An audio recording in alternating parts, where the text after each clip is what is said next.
Alright.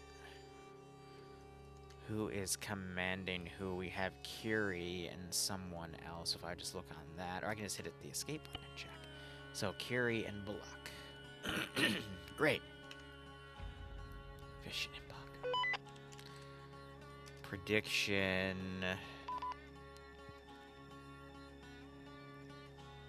Let me look one more time. All right.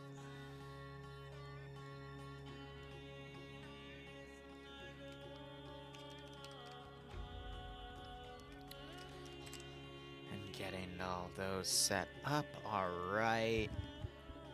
And we are set. And I think everything else should be good as well. All right, cool. Alright, so it looks like Nicholas is going to be the Zeus sit-in. I don't know where Dream is. I wish him all the best, but I'm going to be solo shoutcasting this, which means we're also going to be able to hear the local comms, which is great. We've got a Blue Forest spawn on the top left, and then we've got OpFor on the bottom right. We've got 2 crash sites and then an airport here, so I'd imagine Blue Forest is going to be assaulting these positions and moving to the airport. Hope you're doing well. Not much time to hang out, but we'll be lurking a bit throughout. Righto, Mod Addict, always a pleasure to have you around, broski. Thanks for the 79-month resub. Hope you keep enjoying the operations. Thanks for all your moderation work you do for this channel. I hope you get a nice kick out of this scenario.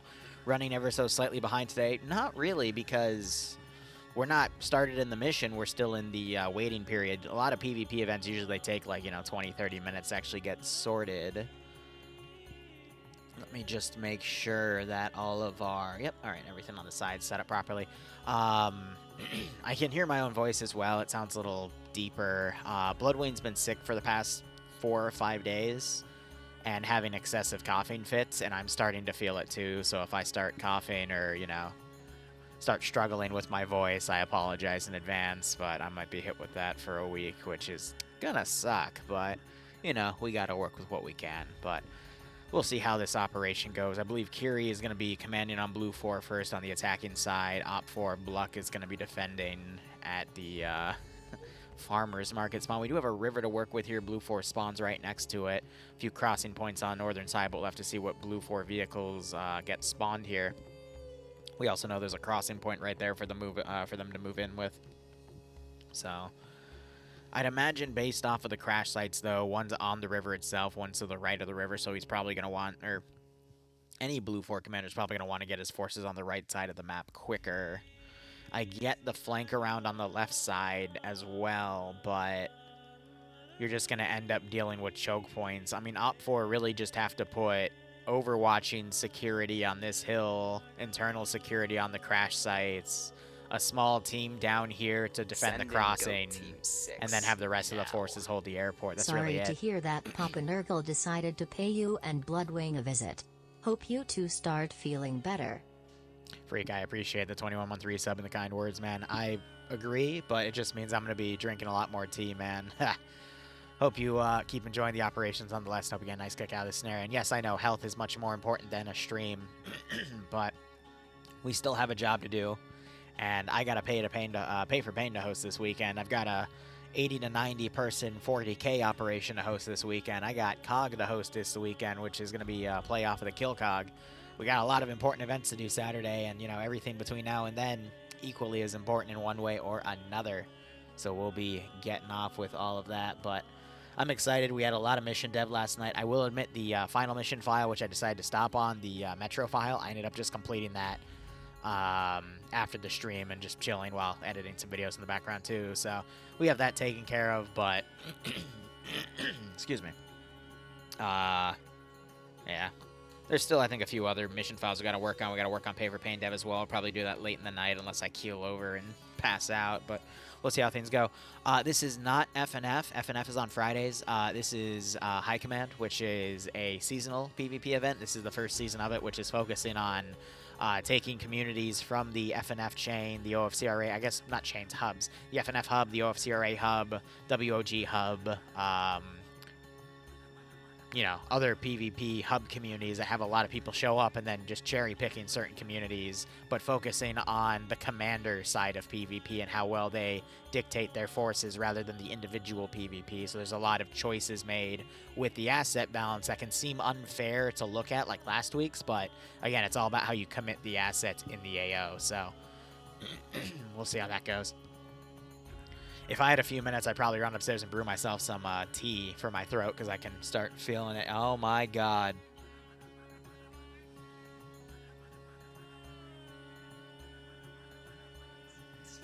Are you kidding me?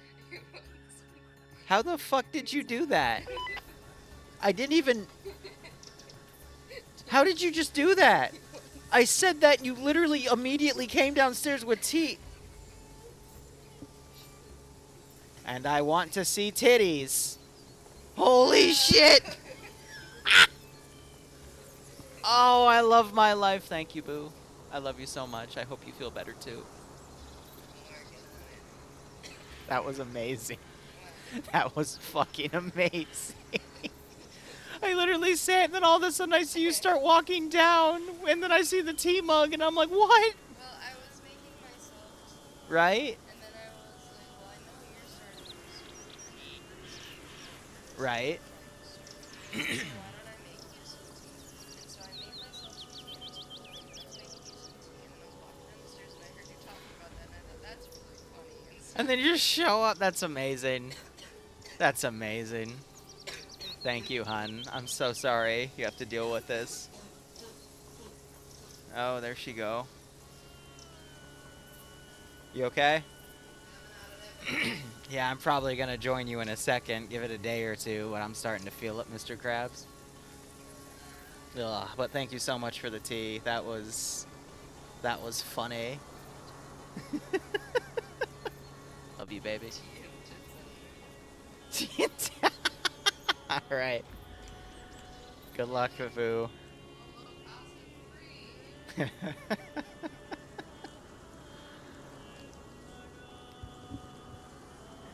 You know, I caster curse the player-based deaths, and now I caster cure myself with a nice cup of tea. I love it.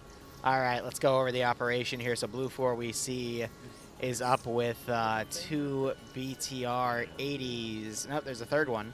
We've got an M134 minigun SUV, and that is up armored too. And then we got 3 transport SUVs as well, which I believe are also bulletproof.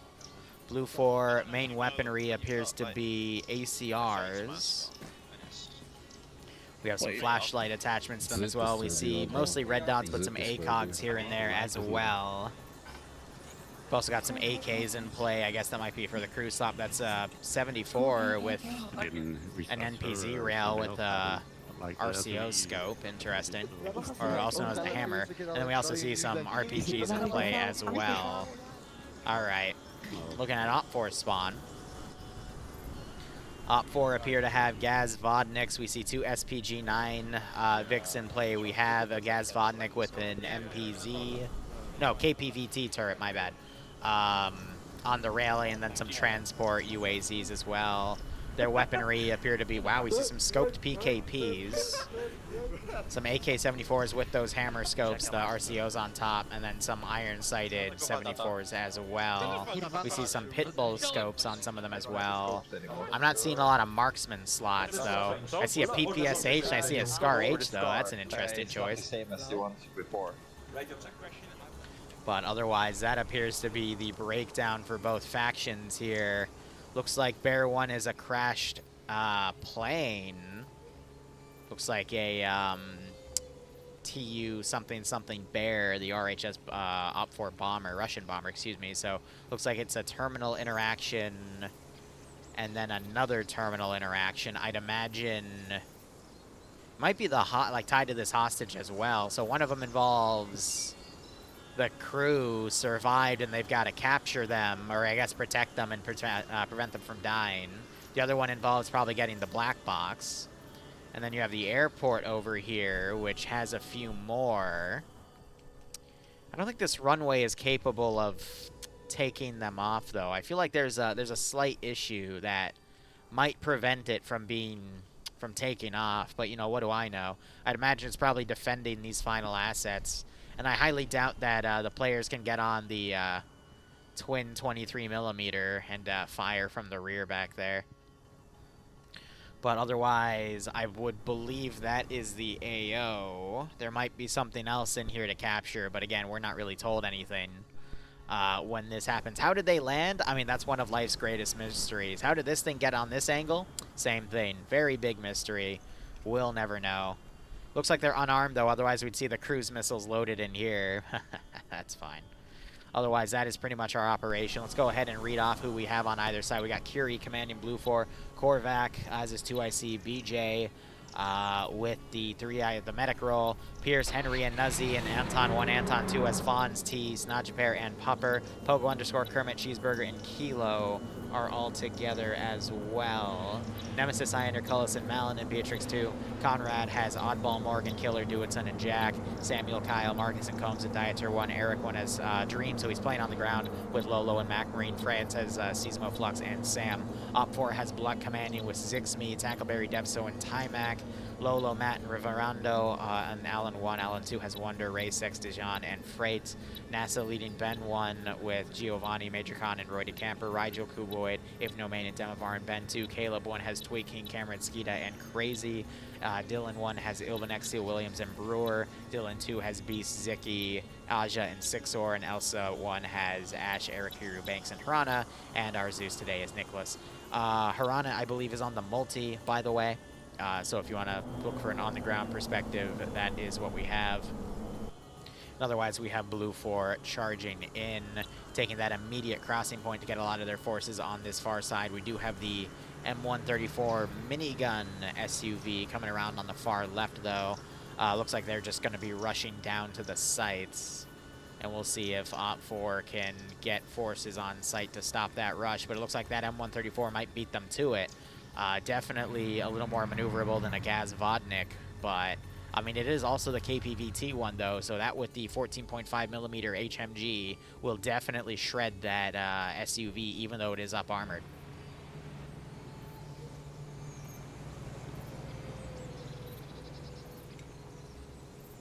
And they're going to get right into this AO.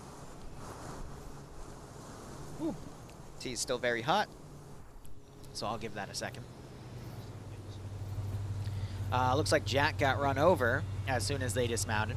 You gotta love when the player base gets out too early and gets hit, but I don't think that's gonna slow them down all too much. We've got the Gaz dismounting. We see that Rigel's keeping up driving it. We see Morgan staying in the vehicle as well.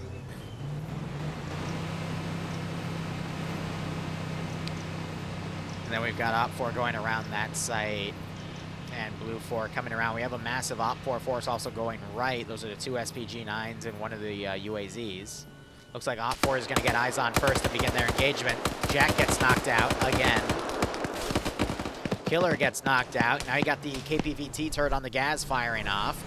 Blue 4 not in a good spot here. RPG comes up and double taps Jack. Dewitson trying to get an angle to engage targets here. Oddball on the far right.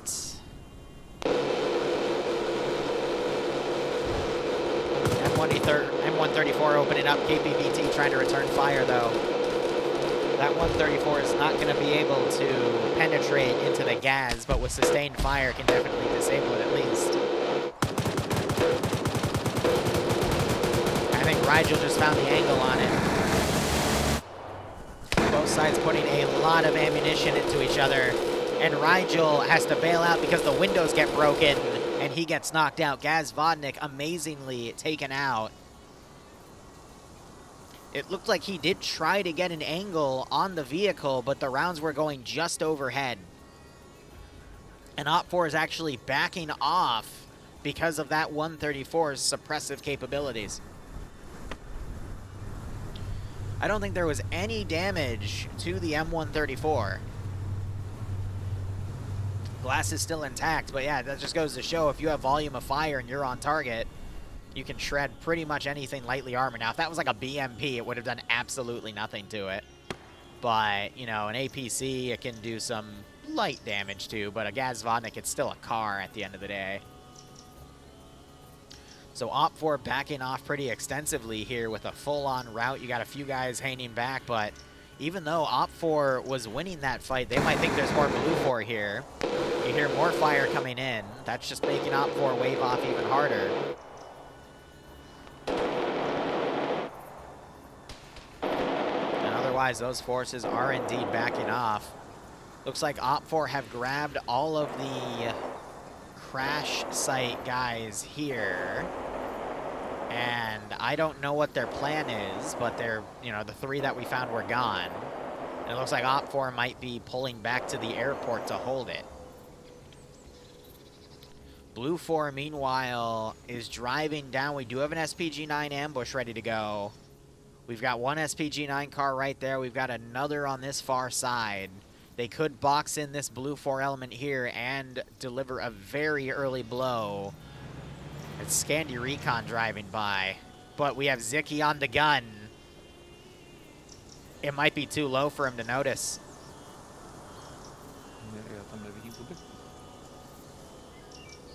They have no idea BlueFor just went right in front of them. They're thinking of a farther range here. They might be relying on that other car to cover this close, but BlueFor might sneak right under their nose here.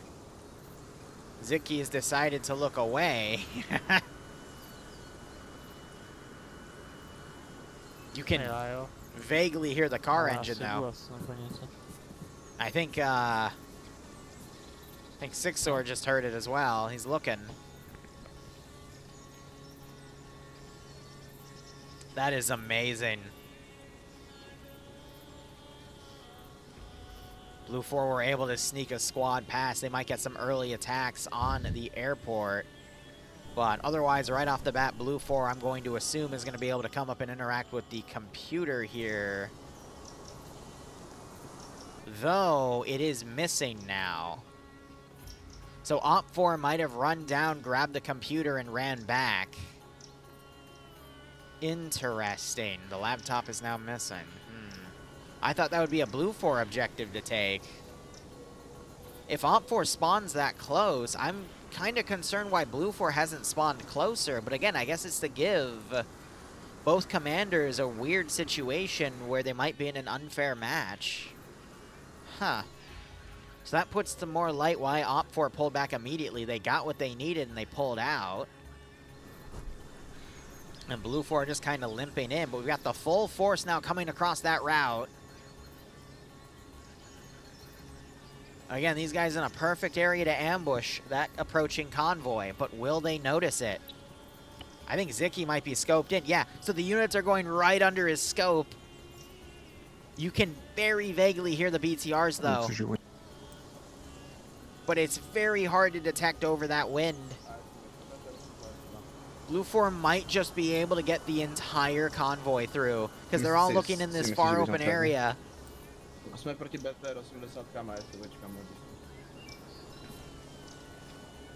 That is actually amazing that BlueFor might be able to sneak everything onto the airport.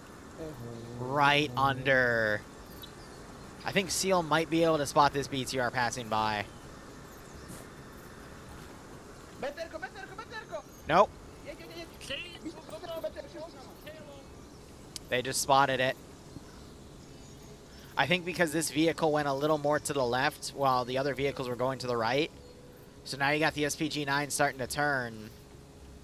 They're trying to look and find an angle. We might see this SPG-9 reposition. But BlueFor's convoy is so spaced out, they might not be able to get a proper angle on him. Yeah, right there.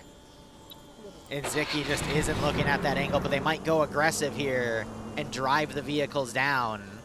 And then you've got a single... Oh, it's a tow. I didn't even notice that. Looks like it's already partially damaged, though. I wonder what happened with that. But it's only Kiri driving that in the back line. And it looks like the SPG-9s are driving down to potentially get behind the BTRs and counter them. BlueFor does not have anything to really stop that. Kiri's too far back. He's not going to see that vehicle driving in to be able to alert his guys. So OpFor has a pretty decent opportunity to get a BTR snipe. but can they find it as it continues moving? The UAZ should be able to speed up and pick them up. But here's the thing. They could still catch ground command completely out of position here. I'm surprised we're not seeing these guys mount up in the UAZ to follow as well. But this could very well be an angle where instead ground command gets taken out and Blue 4's left to their own devices. But I think Blue 4's only job now is to assault the airport itself.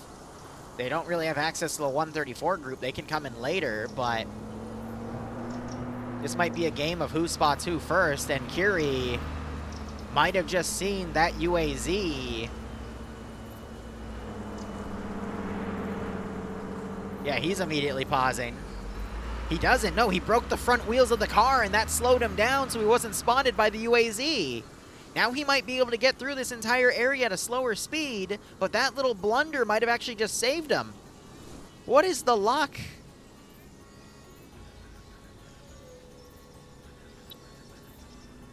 Dream, get off the stream. You know better.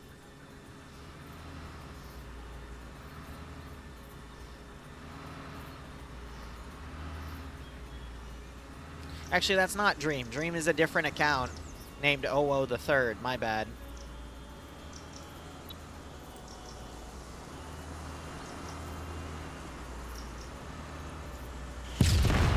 And I spoke too soon. All right, well, Blue 4 has had ground command assassinated.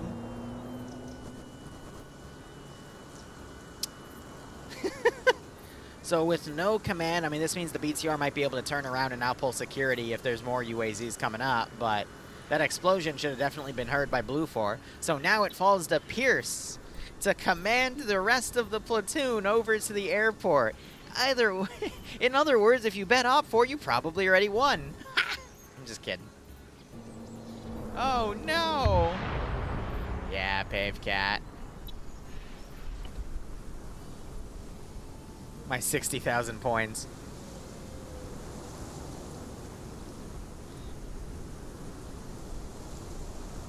Hey, Az, do your magic, buddy.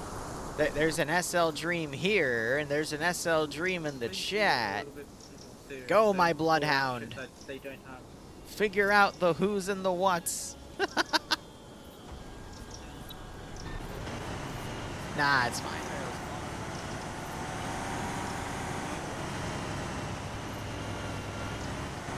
See, because it's a win-win. Either I'm dealing with a security threat or I'm bullying SL Dream. It's great. I love it. Either way, I win.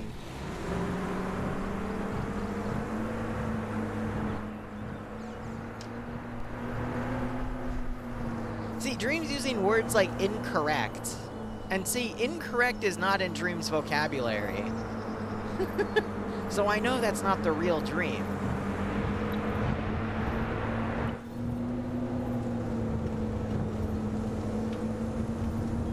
If it was in his vocabulary, he wouldn't be a Tory. Alright, here's what I'm concerned about. We got the UAZ coming up close. Flux has AT. 6. Yeah. Flux gonna whip the AT out? Almost a year. I don't see any wounded marker for that team. We see some smokes thrown immediately. That could be a frag, actually. I don't see any smoke coming up. Nope, there's the smoke. All right. Woo! Jen Salvi, thanks for the 38-month reset, broski. We are getting close to another year, man. Actually, no, it'll be 36, so it's 2 months after. I was completely wrong there. Ha! Nonetheless, hope you keep enjoying the operations, my friend, both watching and playing. I hope you get a nice kick out of this scenario. Okay, so Oh, yeah, we know that's definitely not Dream. Dream doesn't have any kids. It's fake Dream. Anyway, we have the rest of OpFor coming into the airport now. We got other OpFor starting to fold around. Blue 4 have most of their force on this side. We do have a 4-man group of Scandi ready to push in. This airfield... Why do we have someone on con? That's weird. But yeah, I mean, there's a lot of open areas that are around the airfield directly, but at the same time, there's also a good chunk of forested areas to work up to. So I feel like Blue 4 could actually infiltrate up to this area and even pick off a few shooters before they get on everything.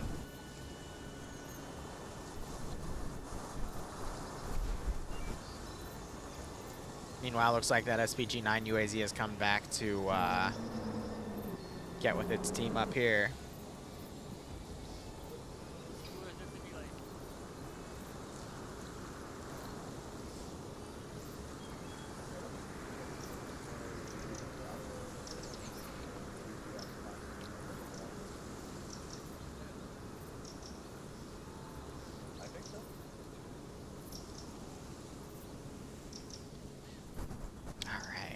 So I think Blue 4, it's going to be a bit slower because their commander was killed off. I honestly think it's up to Pierce or Korvac to now take command. So now we just need to see the forces kind of form up, push through the forested areas, and start hitting the airbase itself. It's going to be a bit of a tough call because they're going to be assaulting the Hainer side, and that doesn't really give them a lot of cover to work with. They could then get in this, these positions here and then fire across, but either way, that's going to be a tough call. I also got to wonder where they put those pilots that they rescued. They have to be somewhere in this AO as like a capture objective, so Blue 4 is going to be looking for them in this area, and I'm imagining OpFor's probably put them in the best place they potentially could. That's a tough call of where have they gone.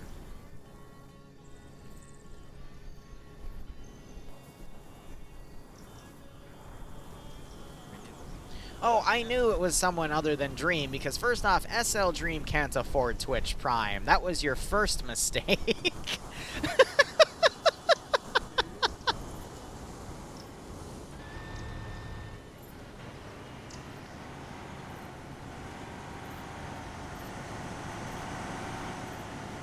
Well, he didn't add me. He didn't offer to be added to the multi, so I don't have him on the multi, but usually I would just add people willy-nilly, but I actually got asked a few years ago by like one person to say like, hey, I didn't want to be part of your multi, blah, blah, blah. I'm like, oh, okay. So now I just ask, because honestly, I still don't understand why people wouldn't want that, but, you know, I'm not going to question it.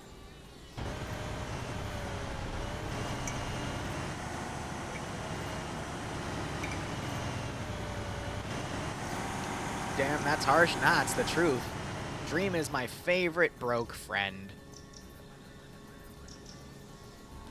You guys know what I'm talking about when you have a friend that's so broke, but he's lovable and, you know, so funny that you tolerate his existence. And then you pay for his chocolate chip cookies. All right, we got Marksman trying to pick Lolo off over here, and he barely gets away. Ads, thanks for the Twitch Prime sub, broski. I hope you keep enjoying the operations. I hope you get a nice kick-out scenario. And Ham, I love you. You play in my ops. Of course I love you. I love everyone that plays my ops. Oh, Killer leaves. I think he was part of the group up there that originally got killed off, him and Jack.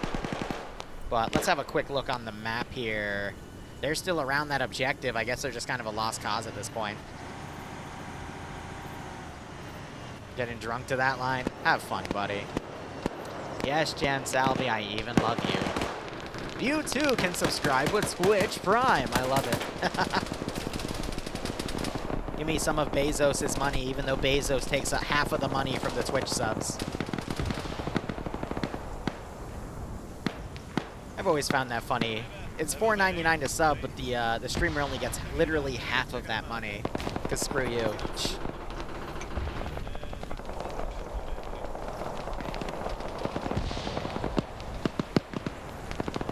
Yes, that we had a really great set of 2 VODs last night testing for the TOC op, so we got all of our kits set and whatnot. Pierce!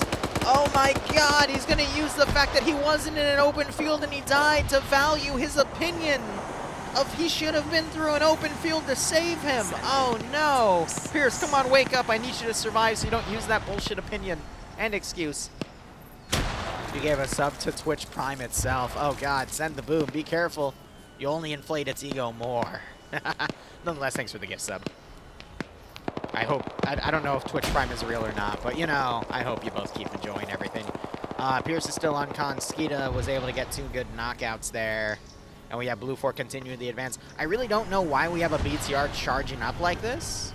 And I feel like Cuboid's about to show that BTR why it's not a good idea to charge up like this. However, there is a fence right here.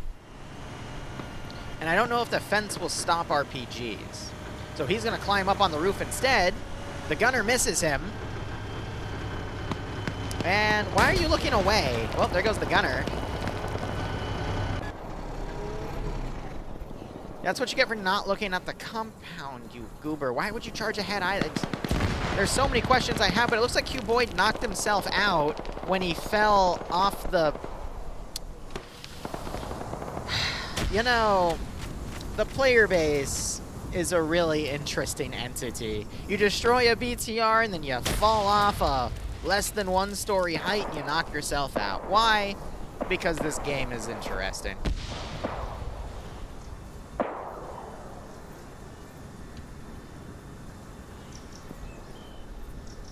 Yeah, right, OAS.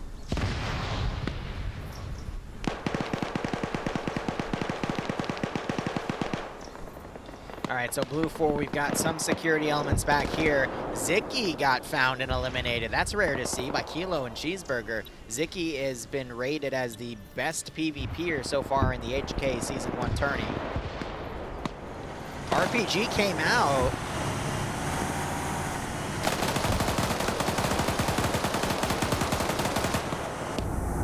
I thought this BTR got hit, but if it did, it had to have been on the front because it was either that or a near miss, but it was close either way. OpFor, we've got a 2-man picket in the middle and multiple knocked out Blue 4. We got Fawns pulling away. We've got this group coming around on the bottom side. You've got some OpFor being picked off as they're in these open hangars on the roofs, just getting sniped off. That makes sense.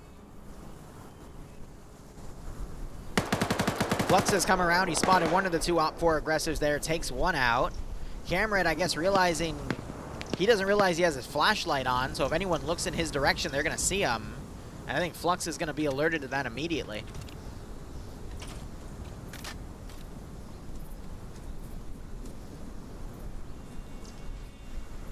Why did they give him flashlights anyway?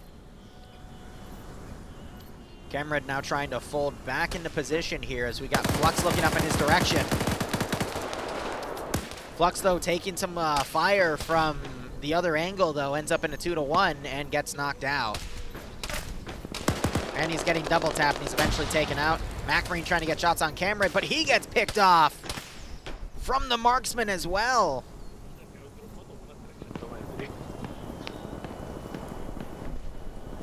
I want to see the sight lines that Wonder has. Oh, yeah, with the pit bull. He can see practically everything. I feel like Blue 4 doesn't have the remaining offensive capability to carry on their assault, in all honesty.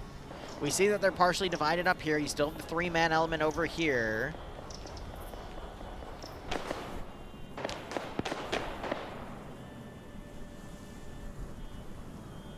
We just had a lot of early on knockouts, and OpFor is just going to be able to hold the defensive line.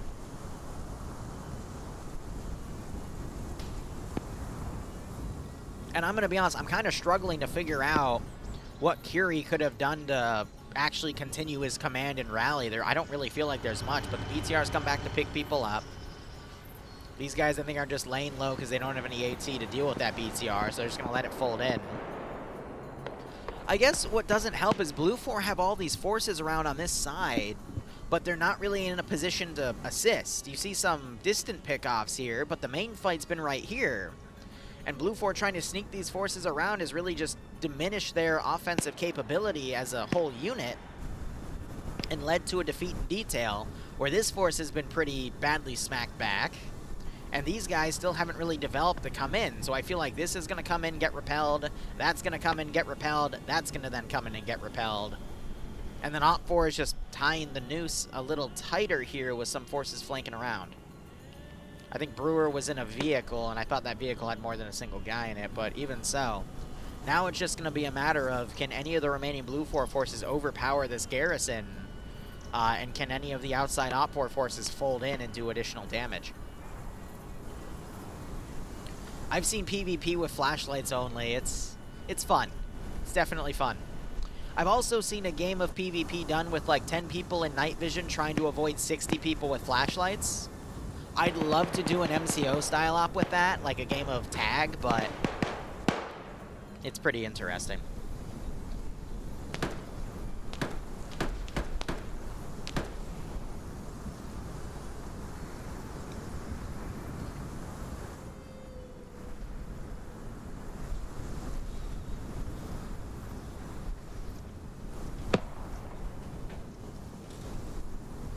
You forgot who you, I thought you said you forfeit who you bet on. I'm like, wait, that's not how it works.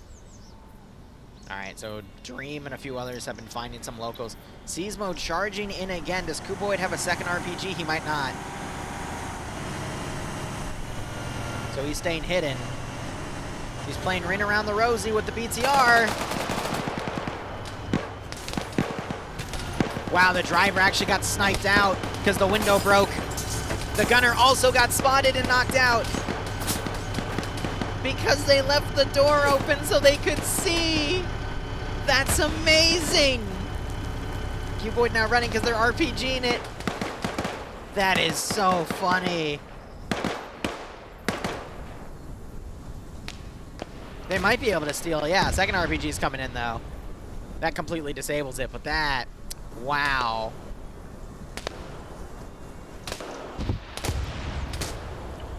You got Mac Marine with an ACOG on a Tavar here. He's actually getting 2 knockouts here. Gets 1 kill on the double tap.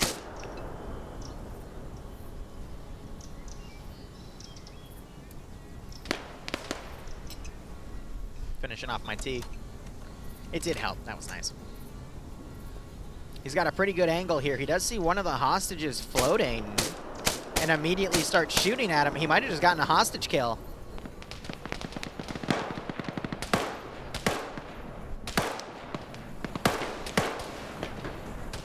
Yeah, it was right here being floated up. And RaceX is knocked out down there on the ladder. So yeah, I'm unsure if he actually scored that kill, but he immediately started shooting him, so I'd imagine that they are the objective to eliminate. Alright. We have some Scandia Recon trying to infiltrate on the far side. You have a BTR here trying to get some pickoffs from all the way over here.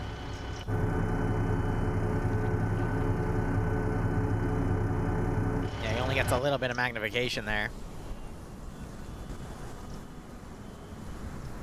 Yeah, so without the ground commander to coordinate properly, I think the BTR is trying to pick off either him or someone in the cross line there, but without Blue 4 to really control who goes in, I do feel like a lot of these groups are just going in blindly at this point.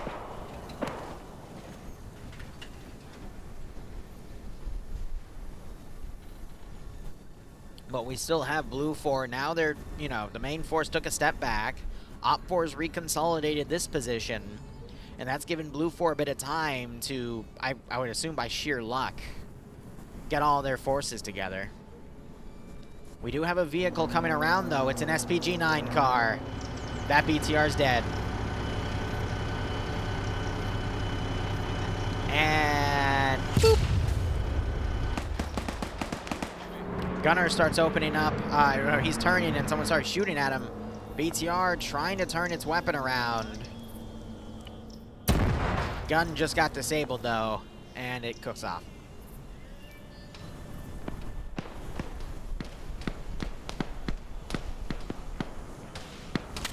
Depso trying to get off this position, ends up getting knocked out. He's taking some double taps here, so a lot of OpFor are getting killed off on the Overwatch positions. And there he goes. So you got, you know, 2 bodies right there. You got another body right here. You got someone fall through the gap right there. You got another guy right here. So OpFor getting picked off from Blue 4 marksman. RPG goes over. Now you're about to have a 3-man Scandi assault. We'll see how well that infiltration does, but got Ivno. I thought he might have spotted Nemesis there, but he might have just seen them. Hard to say, but he's keeping moving. NASA spots them moving in, though. Throws a grenade. It's a 9-banner.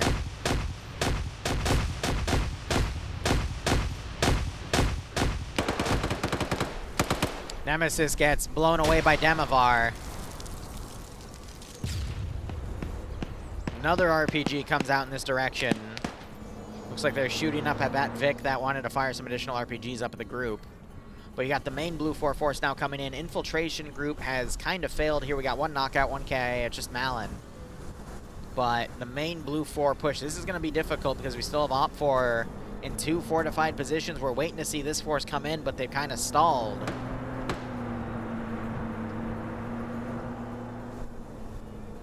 And Nemesis gets double tapped.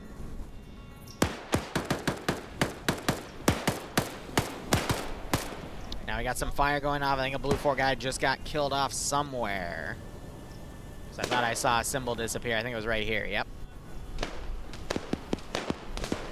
Don't know why they'd be in the open like that. You've got Mac Marine. I think he just got his 2nd kill on a pickoff up here on someone. I don't see a body, though.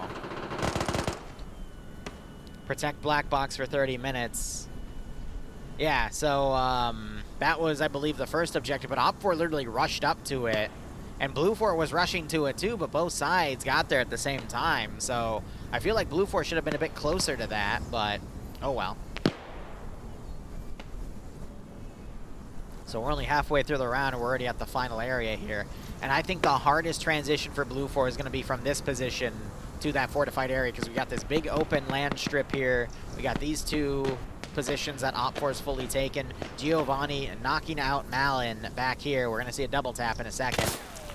Oh, Ivnomane shooting at Giovanni. A little bit of red on red. And then you still got the SPG-9 car lurking around down here looking for people to pick off. And this Blue 4 team has not really moved in at all. I thought there was a 4th guy back here, but Sixor, I think, got a pick off on the rear guy. It's interesting, though. I'm seeing a lot of bigger names getting knocked out and killed off early, like Zicky earlier, Zix Me Now, Scandi Recon. Oh, and Pierce tries his open field strategy and is immediately blown away by Banks. Oh, God, who would have thought? Pierce gets double tapped, but looks like T immediately got the follow-up kill. And we still have block commanding from the back line over here, but rest in peace, Pierce. Live by the open field, die by the open field. Yeah, so they put all 3 of the hostages over there. He gets spotted and picked off. Dream comes around. He's immediately taken out, though. So this is the building OpFor is fighting for. And I'm going to be honest, they've got a good chunk of players to do it on. Blue 4 doesn't really have a lot. We're still seeing a Blue 4 trickle in. And it's just not a lot. Zixme, I think, puts an RPG on this plane, maybe trying to dead it, knowing that Blue 4 might be utilizing it as cover. Tymek, I think, just got tapped by a marksman. What on earth is he wearing?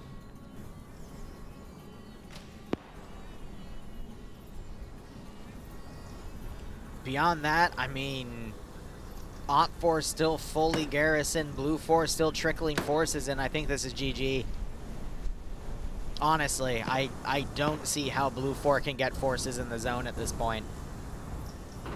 Even if they were to properly predict where the VIPs were based off of where the most fortified area is. I mean, Blue 4 did a great job picking off who they could, but with Curie dying so early, I feel like there just wasn't any step up, followed by the fact that Blue 4 got so separated in their attack.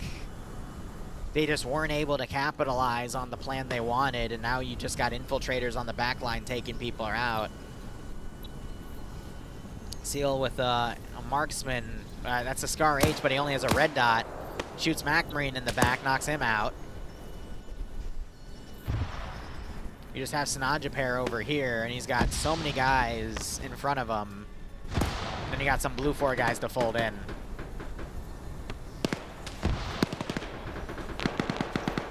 Now he's taking fire. And he gets picked off.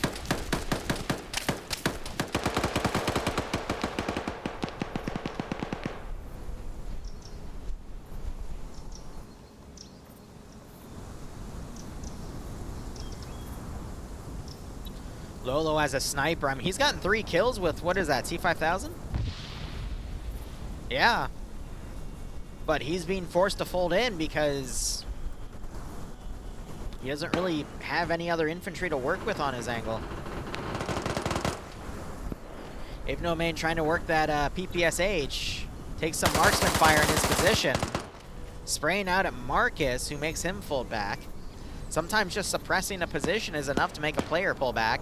Seal finds MacMarine and double taps him. I mean, MacMarine did have a scope on his gun. I'm surprised Seal didn't take a second to pick that up, but I think he's just working on infiltration. You still have 6-or on the back line as well.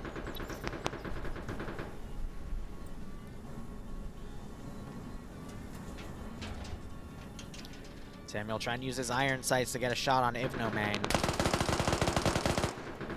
Fire comes out on Marcus's position.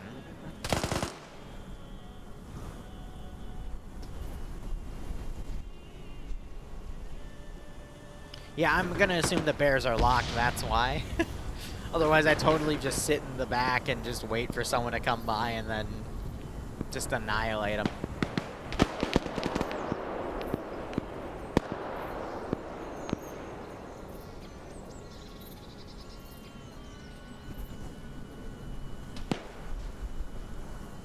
I think Zixme hears the movement around, so he's just watching the doorway as Samuel's just trying to come around and find a way out. We already checked the bomb bays of all the bears. There's no cruise missiles loaded in any of them.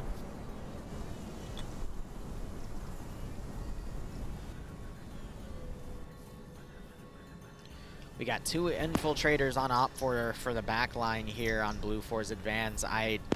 We got the SPG-9 coming up. I mean, the remaining Blue 4 players are pretty much boxed in. The only other one is Lolo, but he has a sniper rifle, so he's not going to be of much assistance in CQC. NASA trying to breach on Samuel's position. Holds against that plan. Got the SPG-9 firing into units over here. NASA, I think, just fell. I honestly think he just fell while trying to cross the second story. Samuel gets breached on by Giovanni and taken out. Marcus now trying to suppress on, I believe, Eric Kiru's position. So he shuts the door.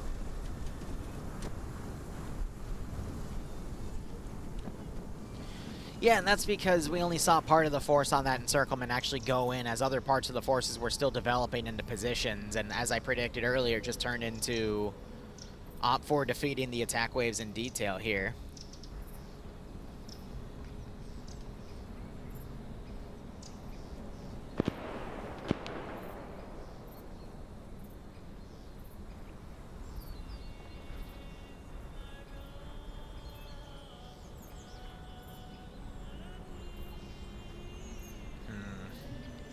I don't know. Again, I don't think there's any way for this to get recovered here. We've got the SPG-9 car still getting suppression and firing rounds in. This is just for pure harassment at this point.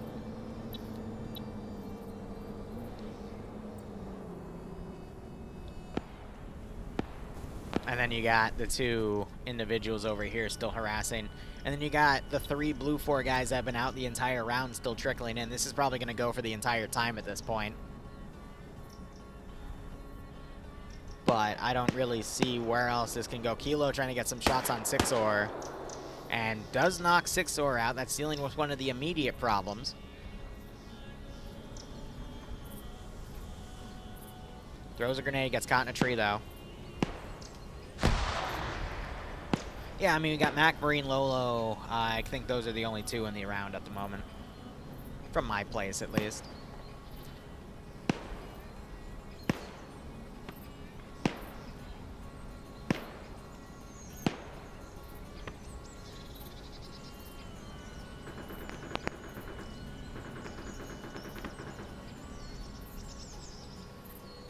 But here's what I'm predicting is going to happen. We're going to pretty much go to time. I just watched the SPG-9 annihilate somebody. This is going to go to time, and Blue 4 is just really going to be unable to penetrate into this AO. It's just all going to be outskirts fighting.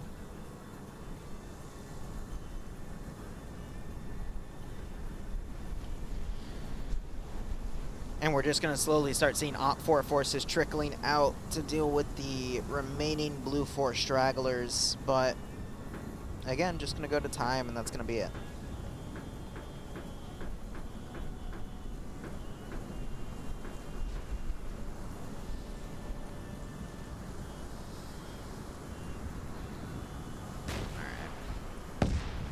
You still have more rounds going out, but yeah, nah, this is it, Chief. Blue 4 have 3, 4, 5, 6, 7 units remaining on the board. OpFor have at least double that. Though we do see Blue 4's coming up and double tapping some of the remaining infiltrators, but I mean, the garrison alone, we got 4 people on the objective, another 4 down here, 2 in the center, 1 taking up a marksman position and just GLing stuff on the outside to blind Blue 4. VIPs outside of the zone failed, completed, failed, completed, failed, completed. So OpFor racking up all the points here. Seal, I think, just got a pick off on somebody else. So I'd assume the final objective is whoever has control of the airport.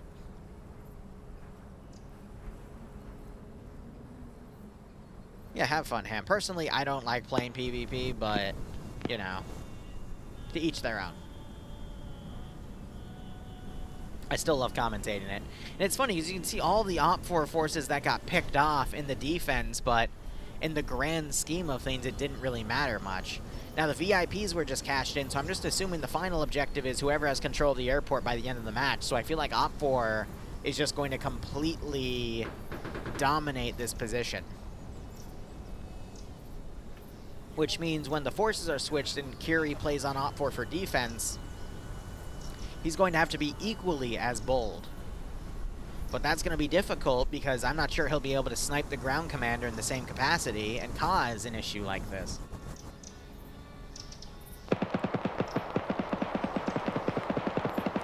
Kilo trying to find Seal here. We have the KPVT just blitzing into the AO. I don't know what that's about. Marcus now trying to get some pick off. Might have actually just gotten a kill on the rooftop there, but it wasn't his kill. Send in Goat Team 6. Very risky to do stuff with that KPVT and drive by, and I think Giovanni just showed them why. Zixme, meanwhile, I think got picked off by Lolo. He's on 5 kills right now and just got his 6th. Bretched, thanks for a 37-month resub, broski. I hope you keep enjoying the operations. Hope you get a nice kick out of this scenario. And that really is a shame because we see that the AO has been pretty thinned out. We only have about, let's see, 5 guys on objective, and that 4-man garrison's gone to 1. And then you still have your 2 in the middle. Dewitson's trying to move in, but he's getting grenaded because they're predicting that he's moving up. Lolo trying to get more pickoffs, but takes some return fire. But he got his 7th kill just now. And another OpFor defender just got taken out by Marcus. Dewitson gets knocked out, though. But again, Blue 4 are pretty much out of manpower here. Dewitson just got taken out. And it's literally just up to Marcus and Lolo. They are fighting 3, 4, 5, 6, 7, 8, 9, 10, 11. 2v11. Lolo's having to bandage. Major Khan's pushing up to his position, though. And Marcus is trying to run over the open. Roy, not sure what he was shooting at. Might have been some units moving around the gas. But this is pretty much the end here.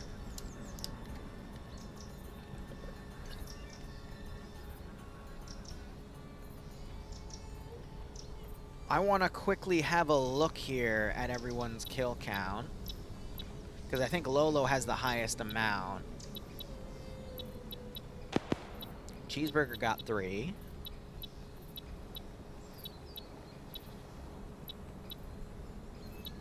Lolo on 7. That's great. Mac Marine on 2. Dream on 1. Flux got 2. On OpFor, Bluck the commander got 2. Zixme was on 2. Giovanni on 3. Ivnomain on 2, still kicking. Ilbanek on 2 from the SPG-9. Seal William on 2 from just laying in the back line. Sixor got 1. Yeah, so Lolo by far has the most kills with that sniper platform. That really is a shame. Because if the rest of his force were able to just get a few more kills, they might have actually been able to breach into this position properly. Tries to get a shot on NASA, but misses. Major Khan's going to come in on the other side, and Lolo is pretty much screwed here. He's going to get caught triple timing by Major Khan. I'm calling it now. Yep.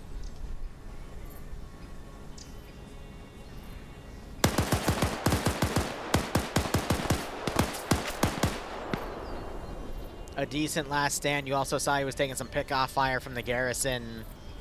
I'm not sure Major Khan got that kill or one of the garrison units here. Looks like it was Major Khan because those guys are all still showing 0. Now it's just up to Marcus. Now Marcus, I mean, he does have the Negev 7.62 machine gun. He's just firing in the air to have people come up to his position. That's funny as hell. But if I've missed it, Brett, thanks for the 37-month resub. I hope you keep enjoying the operations. I do hope you get a nice kick out of this scenario. Mark is making sure not to fall down and hurt himself like NASA did earlier, which was pretty funny.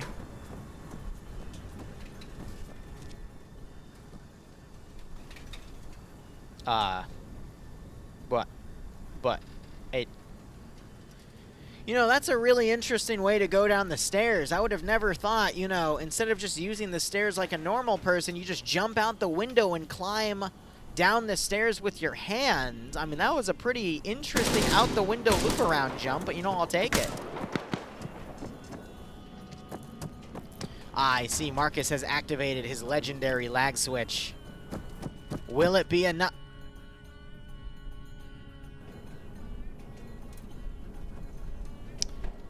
It wasn't enough, chat. It wasn't enough. What a shame. Ah, I hate it when you have a random heart attack and drop dead. Oh, well. I think he stubbed his toe. That really is a shame, isn't it, Chief? That's it. That's GG. Moderators, pay it out to OpFor. We'll hopefully get into the second round momentarily. Lag switch 7-5.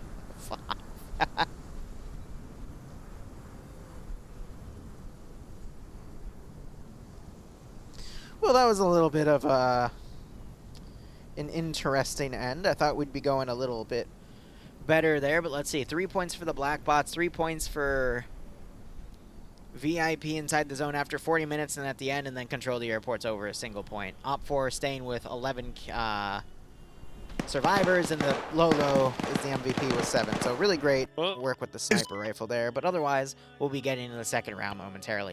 What did you guys think about that?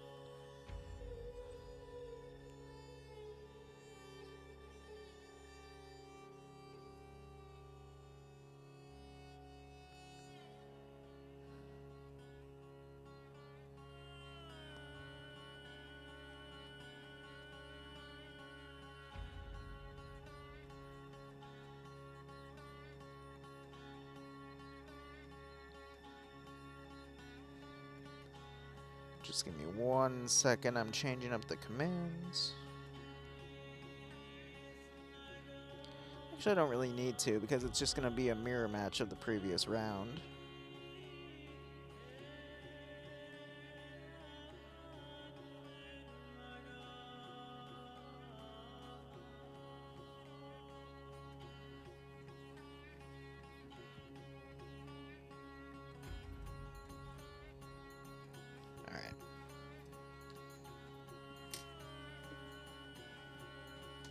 Let's go ahead and take our slot. And when we do the next prediction, we're just going to flip-flop the rounds, and I'll go ahead and hydrate.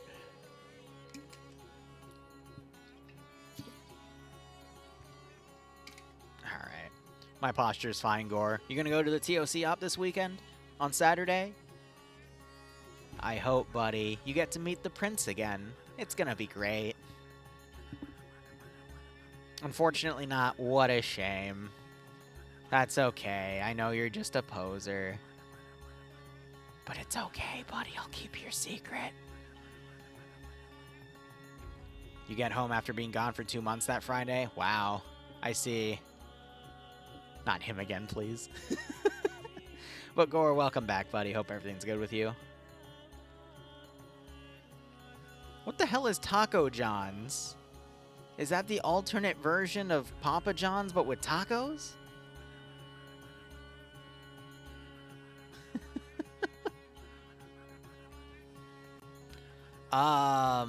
What, in the boys chat? God, that already scares me, buddy.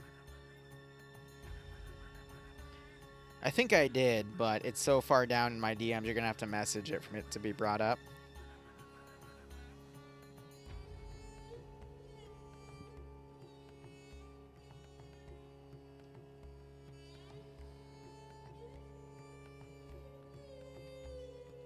Taco John's is a smaller, lesser-known, cheaper Taco Bell. Oh, cool.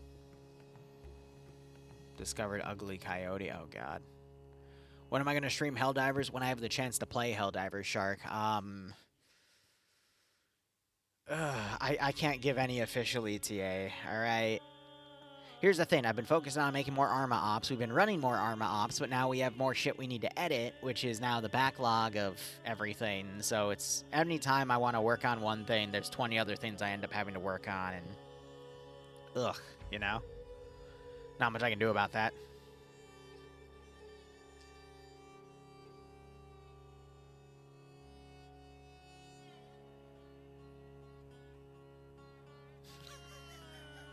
Lord Jesus Christ.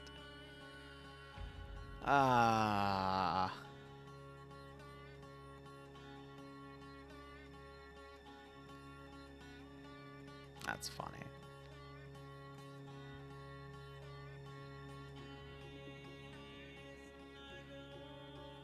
Alright, well, we'll see if the blue 4 marksman can make a bigger difference.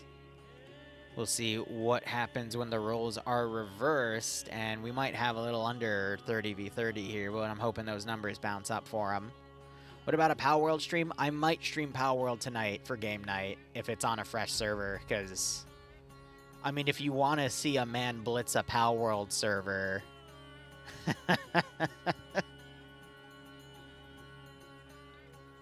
Why not? I might stream it. We'll see. Remember to disable your mods then.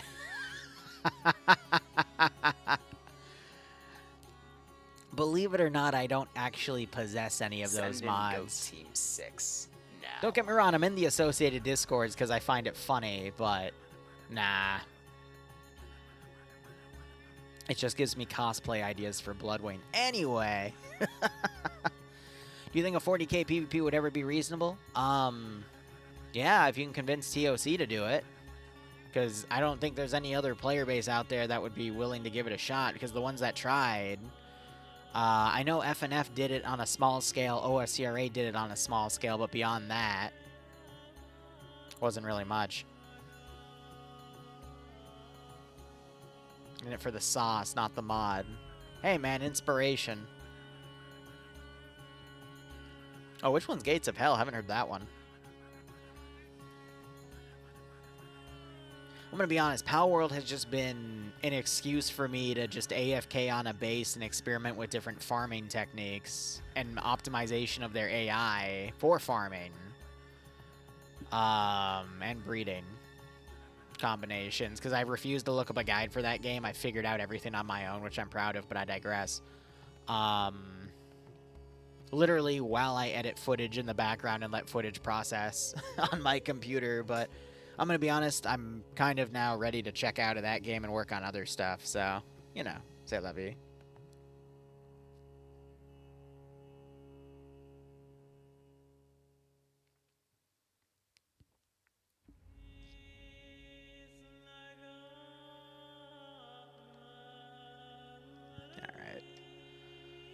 Gates of Hell is the new Men at War. That isn't Men at War. Gotcha. I'm going to be honest, I've given Men at War Assault Squad 2 a try. It's not my cup of tea. I guess I don't like the amount of micro I have to do for certain units in something that requires a lot of macro as well, but I get why people enjoy it, but it's not my type of RTS. I guess I like more macro-intensive RTSs, and if there's something I need to micro, it needs to be like a group to micro or something, but I don't know, just there's so many individual abilities and ways to control certain units, and I guess it just overloads my little brain.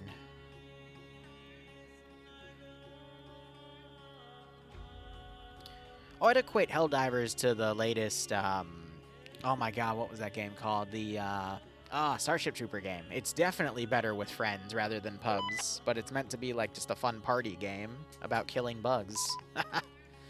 Alright, let's get this prediction underway, ladies and gentlemen. I just have to switch up the sides here. Now we've got Curie on OpFor and Bluck on Blue 4.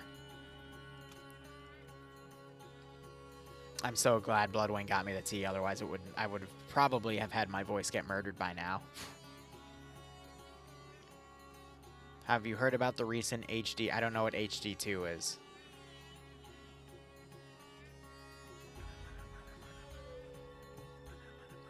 Ah, he's doing okay, Dream.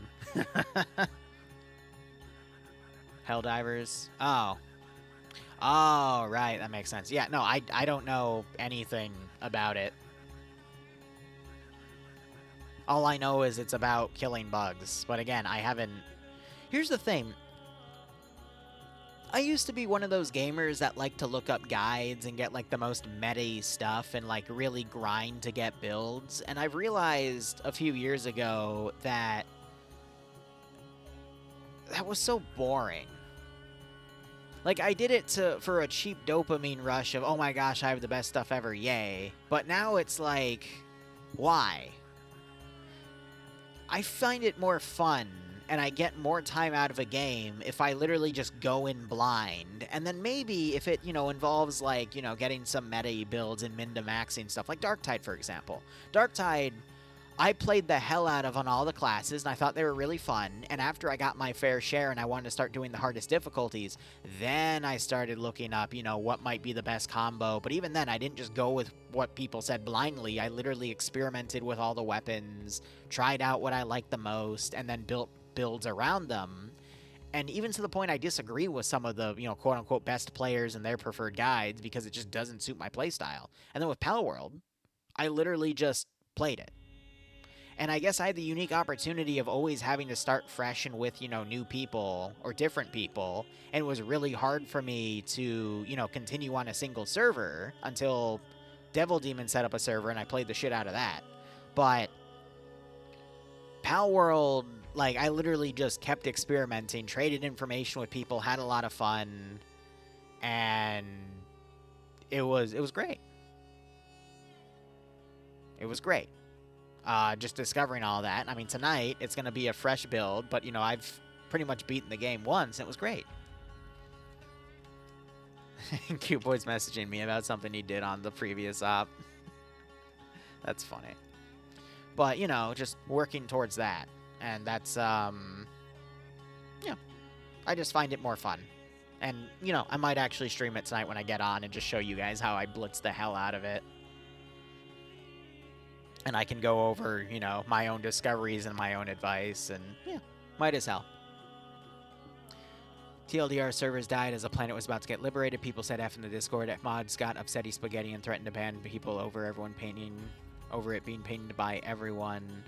Caused the entire server to start saying F. Hundreds were banned, and the server supposedly got bricked. That's funny. Distant Worlds. Distant Worlds universe, right? Yeah, God, that's a game I haven't heard of in a hot second. I used to play a lot of that, where you can just have the AI manage certain systems for you, and then at your own pace you could learn about those systems. I remember that. It was always, like, that was Stellaris before it was Stellaris. And then Stellaris really, like, optimized that type of gameplay, but I never played Stellaris, I just know from what I saw, but that was fun.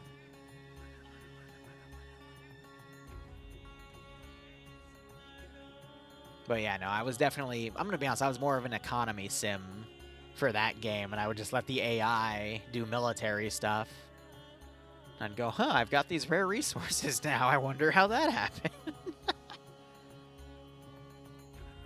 Oh, no, I agree, Distant Worlds 2 is, I haven't touched it in a while, but I used to have phases back in, God, high school. A long time ago, yeah, where, just go in and do stuff with it. But I'm that type of gamer where I'll pick up a game, play it to hell out of it for like 2 or 3 weeks, and then move on to another game, and then I might come back to it.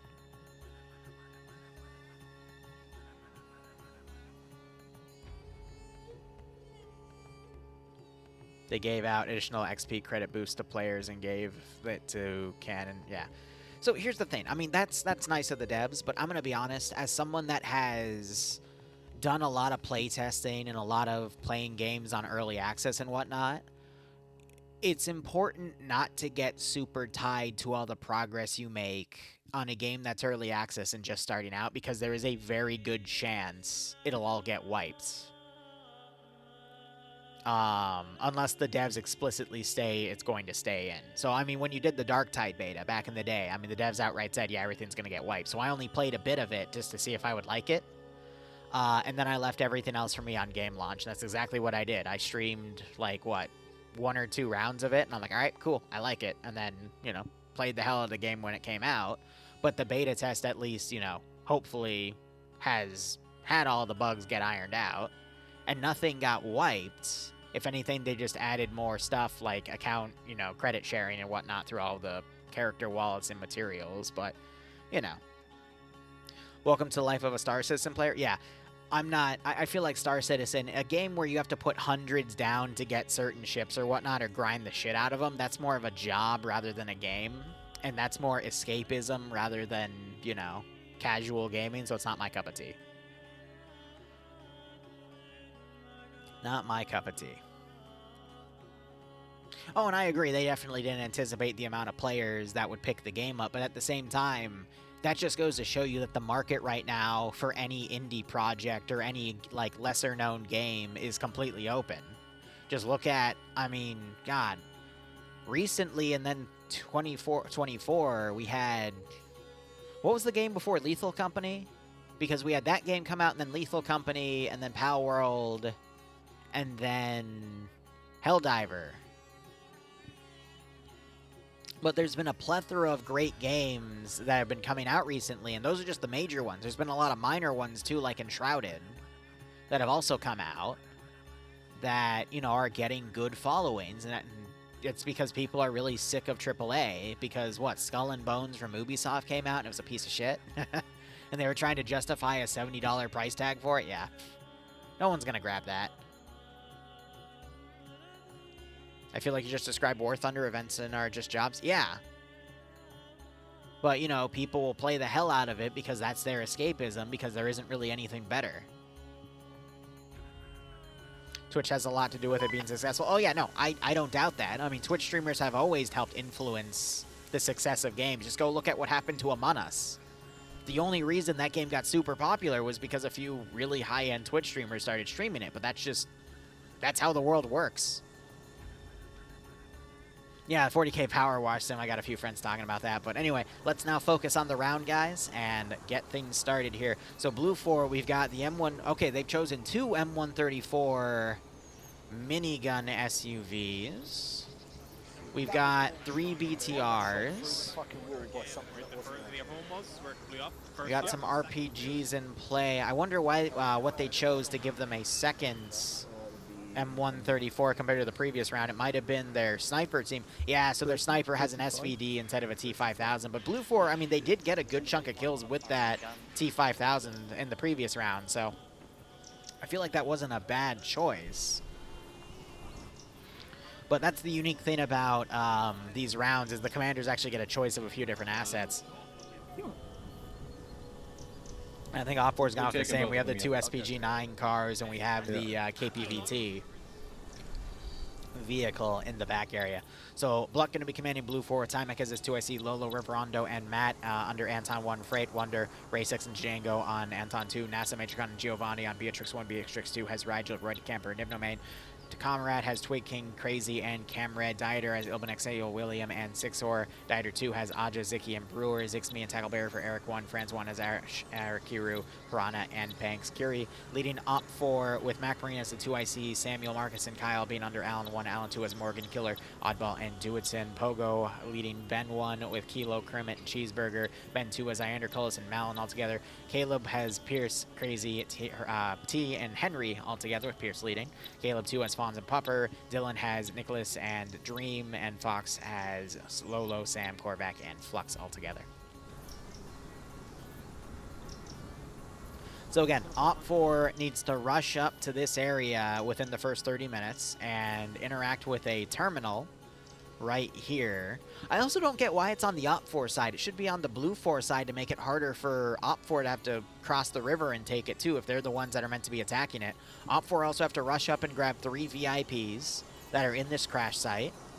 We've got one by the co-pilot, we got one by the tail, and then one a little further back. Those VIPs have to be brought back to the airfield, and if they're held there within the 40-minute mark, OpFor gains a point per VIP, and then at the end of the round, if they're still alive, they gain an additional point, and then another point for holding the airfield. So a lot of points, 6 points around those VIPs, 1 point around the airfield, and then 3 points around the crash site. So OpFor has to get a perfect score to tie this game, which is gonna be tough because OpFor have to literally rush up to the Bear 1 crash site to get the black box, rush up to the crash site to grab the VIPs and pull them back. I mean, the black box, the crash site 2, excuse me, is going to be the easier objective. The black box, though, is going to need a rush to get to it. Otherwise, OpFor is not going to be able to grab it. And then, I mean, just a similar strategy as OpFor previously. A rush on the objectives and then a pullback and consolidation on the airport. And if they can set up some SPG-9s to snipe vehicles, all the better. Because that's how BlueFor lost their ground command last round, and it kind of just fell apart. Now, in the event that BlueFor gets a perfect game... No, excuse me. Let me state a few things. One, the bets are based off of the individual rounds. So even if BlueFor wins the point values... at that point, or even if OpFor wins the point value, how would I word this? Whoever wins this individual round will win the point poll. However, Kiri needs a perfect game to tie, and if we get to the tie, there will be a tiebreaker. I'm not sure we'll be able to cover that due to my own personal time, but in the event of a tiebreaker, it's just a 5v5 like PvP, you know, little tourney event, which I'm going to be honest, it's fun, it's cute, but it doesn't really reflect what the event's all about, which is commander-focused PvP. So you just literally grab the best PvPers you have, and then as a commander try to lead them, and at that point, it's literally just whoever the better PvPers are, but I digress. Round's about to begin. And again, we're going to need to see a rush on the crash site 1 area here for that black box. Yeah, and I agree with that too. It only leaves it to, like, you know, whoever is perceived as the best here. But I also understand that, you know, there needs to be a tiebreaker of some sort. And, you know, they've already done 2 hours of PvP, so...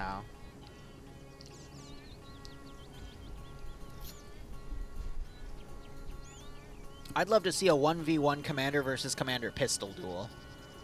Best of 3 lives. The commanders literally duke it out with nothing but pistols and various types of utility grenades. That's what I would love.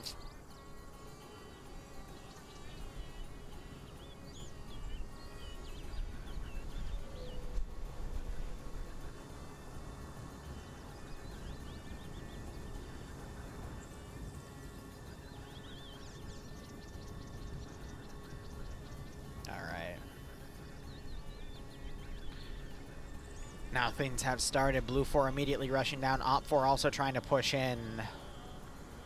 We see an SP. The SPG-9 cards are going immediately off. I don't know why we're seeing the Gaz Vodniks going through some of the forested areas. They want to stay in more of the open routes here. So BlueFor might be able to get forces on immediately. However, we only see, again, a single vehicle on either side going. An oddball.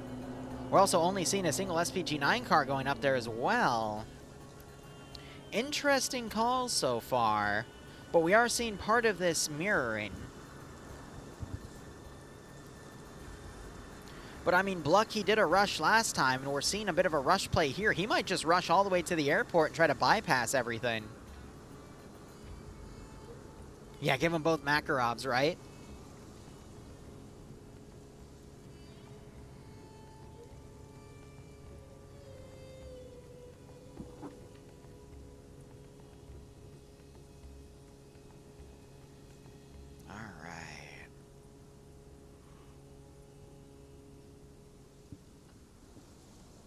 OpFor dragging their feet a little bit, I guess, relinquishing control for Blue4 to develop a few units here, but Blue4 looks like they crashed into something. Yeah, the tree stump and got wounded. And there is a knocked out guy inside. It's Bluck that's come up to this position. Ibnomane's knocked out, so that's going to allow for OpFor to get right up to the objective. No, we are totally seeing a Blue4 rush right here. Blue4 in the previous round with Curie, they at least tried to go around, but Blue4 is now just blitzing it to the airport. I think they feel like if they can get control of this position early on, they can deny OpFor the ability to pull forces in and gain control. So I think that's their logic behind that. Looking at their front vehicles, though, we already got a group of 4 moving in and a group of 5. And then 2 and 4, and I guess the rest are in the BTR. Yep. So the BTR is going to have the heavy reinforcements here. And we got the KPVT opening up. Roy DeCamper, I think the RPG hit the tree. Nope, we do have damage here. All right, hit the front. But it wasn't enough to cook it off. Bluck is the Blue4 commander, though, and he's just kind of running up blindly here. It's a weird call. And did the SPG-9 just fire into OpFor? Why, though?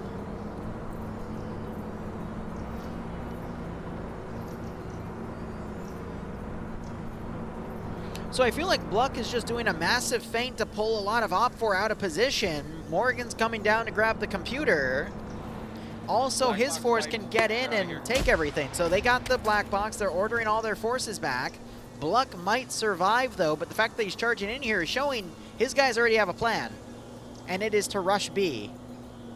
And holy shit, they are rushing B.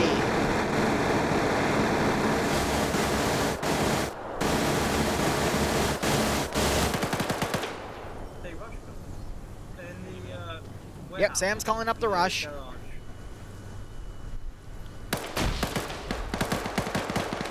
Combs gets taken out on the airstrip. Immediately we see a Blue4 guy get taken out by Flux. Here's the thing, though, with this stagger in rush, we could see Blue4 accidentally defeat themselves on detail here, but OpFor might not have the defenders to properly hold this. We can hear a little bit of OpFor's frustration with this of, you gotta be kidding me, they're doing this. Twig King firing up on the guys on the roof, trying to knock out Sam and Korvac. They're in trouble. Marcus getting some shots on Major Con. Sam gets knocked out. Flux trying to return some fire on Cuboid here as he comes around. Runs out of ammo, takes fire from 2 different angles with Korvac firing through Lolo, gets taken out.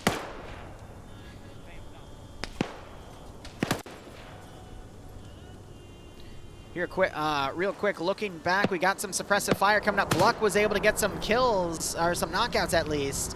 He gets knocked out, though, probably not going to wake back up. But yeah, no, Bluck's plan was literally, hey, rush the airfield. So that was his standing order to all his forces, because I think he knows, even if he dies, Blue4 can rush in and just maintain everything. OpFor's garrison is wavering, though. And at the same time we see forces coming in, we also have a vehicle that might have just hit something and lost one of its wheels. That's really unfortunate. OpFor might lose the airfield. Because even though Blue4's been trickling in, they've got a steady stream of reinforcements to come in, and OpFor might not have the ability to hold. It's really going to be up to the survivors here to keep control. It's Flux, Macmarine, Korvac, and Samuel. Flux, really good PvPer here. He knocks out Zicky with a 1-tap. He's taking fire from the rear, though. They've got a sniper set up. Rigel gets the kill on Flux, though, before he can fold in. Macmarine holding the hallway there. Korvac holding internal security. Samuel about to run up, gets the kill on Twig King with a little bit of a lag switch. Macmarine gets taken out. And it's just down to 2 OpFor defenders, and the rest of Blue4's garrison's getting in with the exception of 1 BTR. This round's going to be over before it even started. Grenade gets thrown in.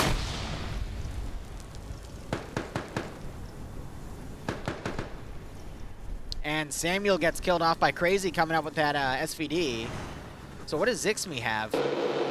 Oh, he's got the T5000. Got it. We got some random suppressive fire coming in. BTR coming in as well. Does Korvac have AT? He does not. He's going to lay low.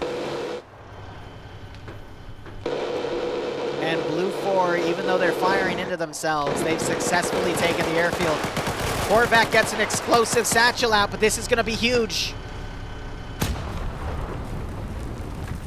Disables the BTR, doesn't destroy it, but I think he got 3 or 4 kills there. 1 kill, 2 kill, and then that guy also got killed off. That cooks off the BTR, and additional players are knocked out. Oh my god, so we've got 2 Blue 4 knockouts. We have 1, 2, 3, 4 KIA. So Korvac Sacrifice getting another great chunk of units down. The question now is, does OpFor have the ability to rally their forces and push in? I don't understand why we have a few guys up here still marauding. I guess they're looking for vehicle assets or what to continue to push on, maybe looting bodies, but at this point, OpFor still has a chance to win this for full points, by the way. They've got a good chunk of time to recontrol the airfield and bring the VIPs in, but they're pretty much going to have to wipe Blue 4 to do it because all of Blue 4's remnant are either pushing to or on the airfield. We have an additional 5 forces coming in, but let's do a quick head count of the personnel we have on the airfield. So we've got 1, 2, 3, 4, 5, 6, 7, 8, and then that vehicle has just a 2-man crew. So 8 in the field, 2 in the vehicle, 5 in that vehicle, and OpFor's got 1, 2 with 5, so 7, 8, 9, 10, 11, 12, 13, 14, 15, 16, 17. They got knocked out because they hit something again. So OpFor has the number advantage right now, but Blue 4 have the defensive advantage. So now we're going to see a few minutes go by as OpFor attempt to rally. MacMarine and Curie are dead, though, because they were staying in the back line. So now OpFor are going to have to trickle in. So both sides' commanders are dead. OpFor really needs to rally their forces before they push in. Otherwise, they're just going to get defeated in detail because I don't think they have the manpower to push in here properly. But, I mean, neither did... Actually, no, Blue 4 did because they just literally put their entire force in. So, ugh, that's a tough one. But Bluck showing he's been really great with the rush plays. It's going to be another defeat in detail. OpFor has the number advantage, but Blue 4 can just wait him out. That is nuts.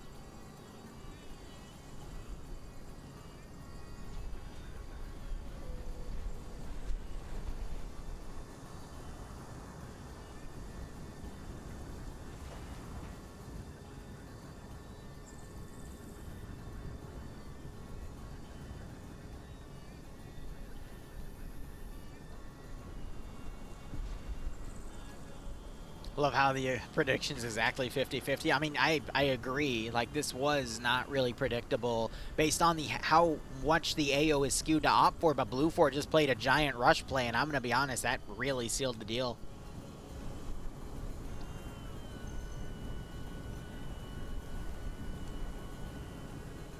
So I think OpFor is trying to rally their forces here, but you still have some outskirts units, and it's just going to be a waiting game. So I will BRB one moment.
All right. So now we see some OpFor units trickling in. We got 2 guys right here that might get picked up. I'm going to be honest. There's not really a good way to dismount here. Blue 4 are now capitalizing on these previous positions. They brought Zicky inside. And I'd assume they did a little bit of medical. They're just waiting for the Epi to wake him up.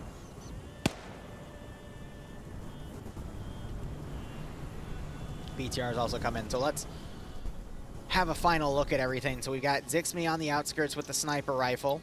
He's on 3 kills already. Good for him.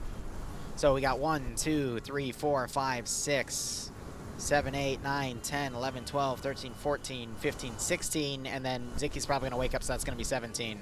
So they did a good job finding the 3 wounded and getting them back. OpFor, meanwhile, we have 6, 7, 8, 9, 10, 11, 12, 13, 14, 15, 16, 17. So it's even number-wise right now. OpFor do have the 2 SPG-9s, though, so they could start sniping the buildings from range. Utilizing frag rounds, and that could really help turn the tide. This open rooftop here is a kill zone, and if they were to have RPGs or SPG-9 rounds, those 73 millimeters detonate up top, that's going to be pretty significant. So now we just have to wait and see.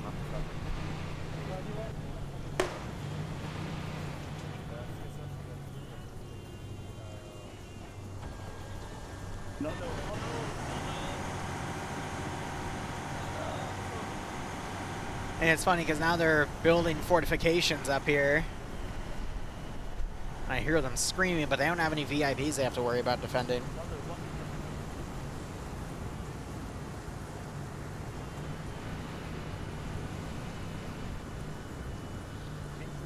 And now we wait. So I'd assume OpFor's just getting everyone together and formulating a new plan, but we will just have to see.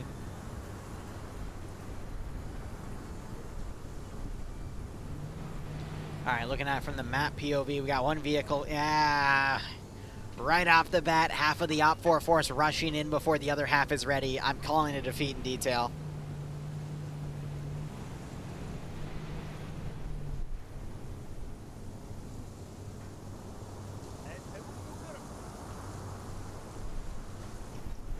Waiting to hear if they spot it. I think Crazy just ragdolled on the wall or maybe fell off or something. That's... Damn, that's crazy. Anyway. Yep, they're calling the Vodnik out. That might be a Hunt IR round. Yep. So now they're going to be using the camera to try to figure out where it is. But I'm going to be honest, the movement's actually going to be a little tough to spot from that one force.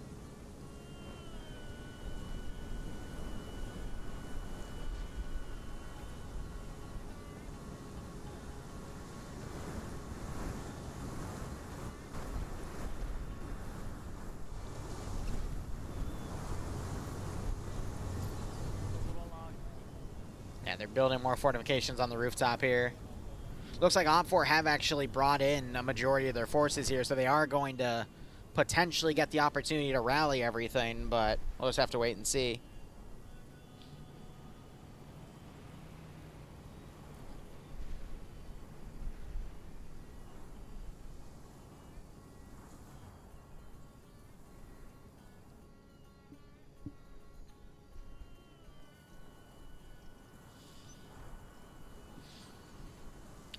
Banks is in a decent spot, but again, I feel like if the SPG-9s are properly utilized, they could easily snipe off anything up here. Blue 4, blue on bluing their own sniper.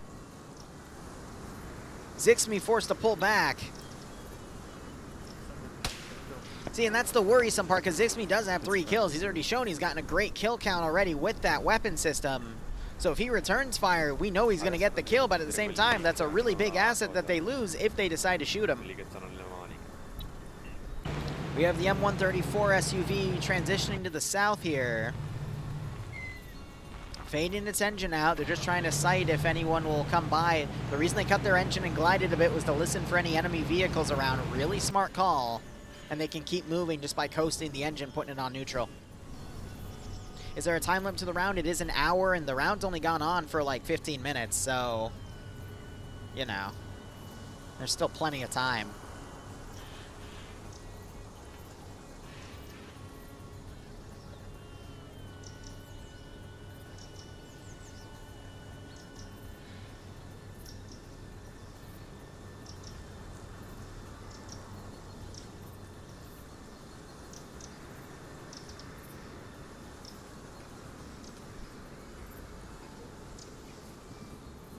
OpFor is going to slowly advance.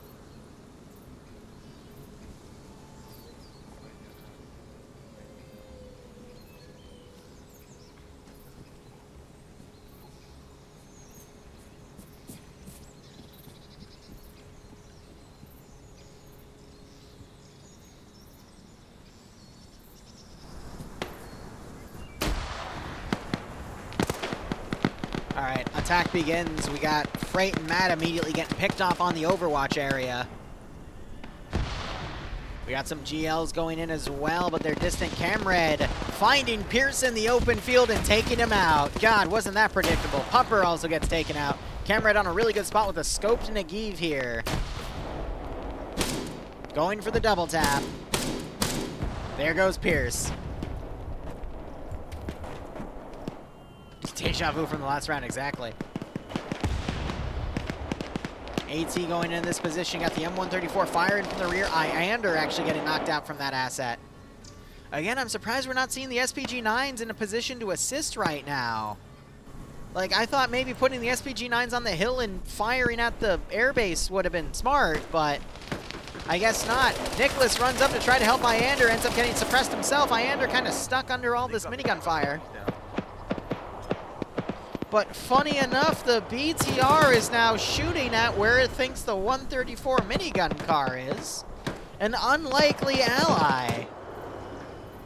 OpFor around it right now, though, but I don't see any AT on them to actually deal with it. Why do we have these two guys all the way up? I don't know. And then the 134 has come up and... Okay. SPG-9 came up, killed the vehicle, or at least disabled it, or caused them to dismount because now they're driving off. What happened to the other SPG-9 car? I guess it got fully disabled when they hit something, but OpFor's main attack has pretty much been stopped here, and now we're just seeing units getting picked off. It's just kind of a repeat of last time. I would have totally loved to see the SPG-9 car, even if there's only one, go on the hill and start opening up on the all the buildings, and then allowed for OpFor to come in and sweep. You know, like, they could have done that a little bit better. But again, their ground commander is dead, so they don't really have that much for coordination anymore.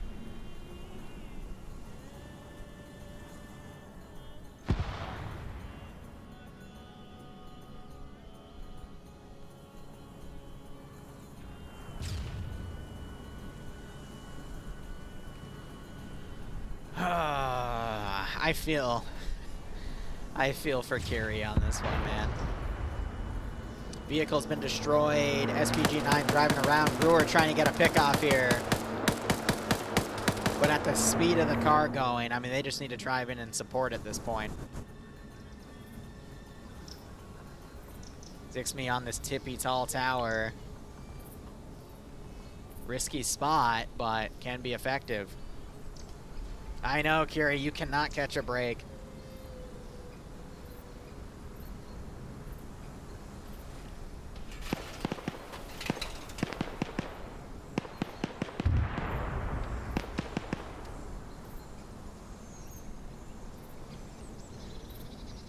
So he's looking around for people to pick off. OpFor, I mean, there's still a decent chance here. But we need to see either that SPG-9 start doing work on the airfield or someone start infiltrating and picking people off, but it's unlikely. Cameron's in a really good spot. He's going to stop Pogo now from advancing, and Zixme double taps him with the sniper. And I think he spots Henry, throws a grenade in Cullis' direction. Here's Kilo shooting. Might spot an angle on him. If he sees him through that little fence board there, yep. Tries to quick scope him. Doesn't get the hit. And he gets knocked out and killed by Henry. But those extra knockouts, I mean, I think that was it. Why are we not seeing the SPG-9 car being developed on the airstrip?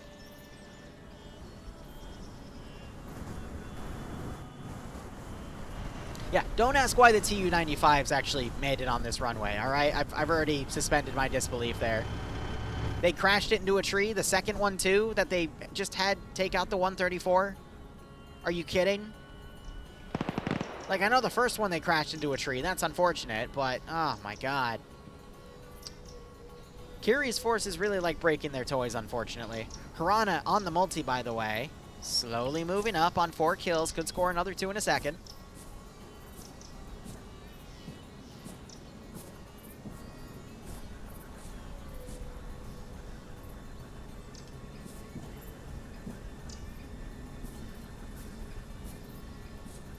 Send in Goat Team 6 now.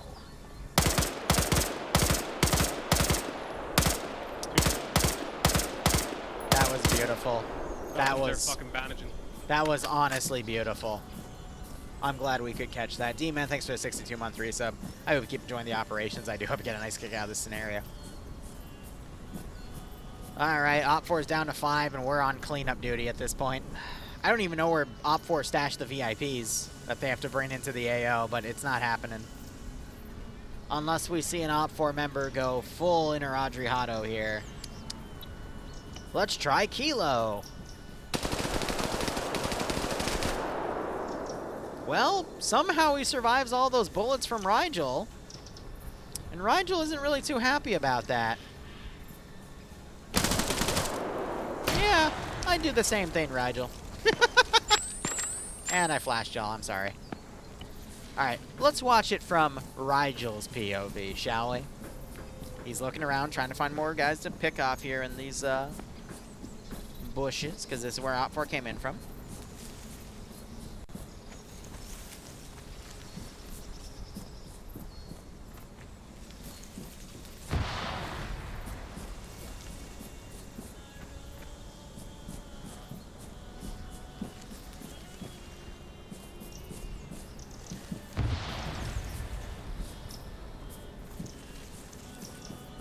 Hold on. Rigel's like super close. Oddball spots him first and he's taken out. Does Hirana hear it? Hirana... Oh god, why was Hirana pulling out the rocket launcher? Hirana has a PKP.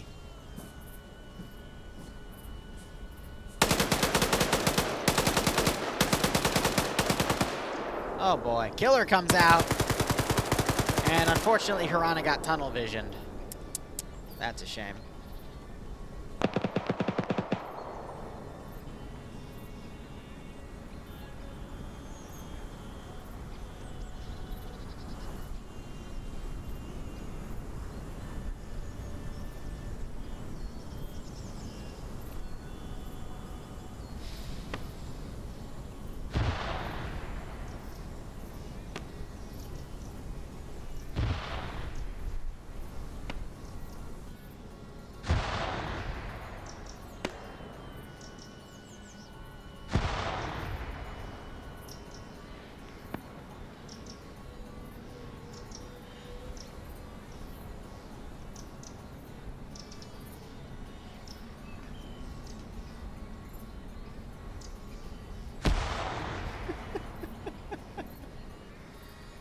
Alright, we got Malin coming around the northern side.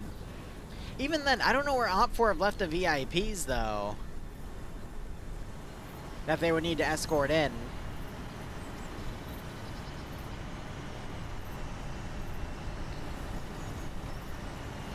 Got the BTR now driving around as well.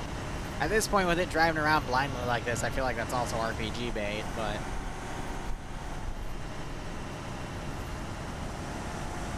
Maybe Malin can find something. Nope, he's just being stealthy.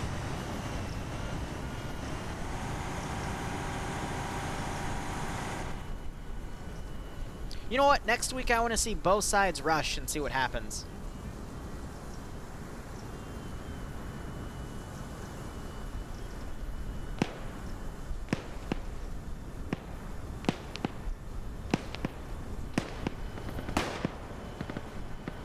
And Seal loses a fight with a Seal and gets Williamed by T.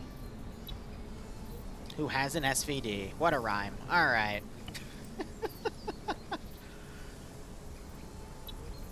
How's Malin doing? He's desperately looking for AT because the BTR is camping outside his building.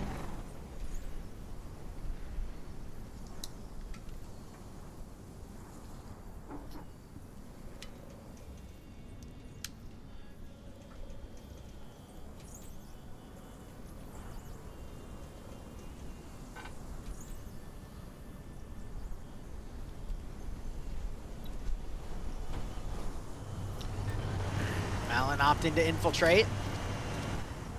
Zicky's still uncon over here. I don't know. I guess he just ran out of blood or something. Oddball gets the drop on Camred.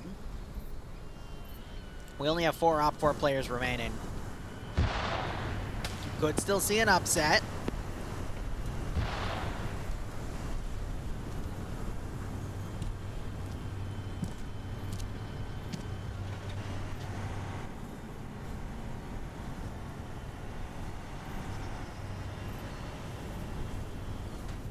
Grenades going out here. So who are the other two on the outskirts? You got T, and then you also have Kermit. Kermit just got a kill. I don't know on what, though. And I think Ilbanek just got grenaded by Malin, because I'm not seeing the kill on Malin either. So looks like Seal wakes back up. BTR now blindly spraying on Kermit.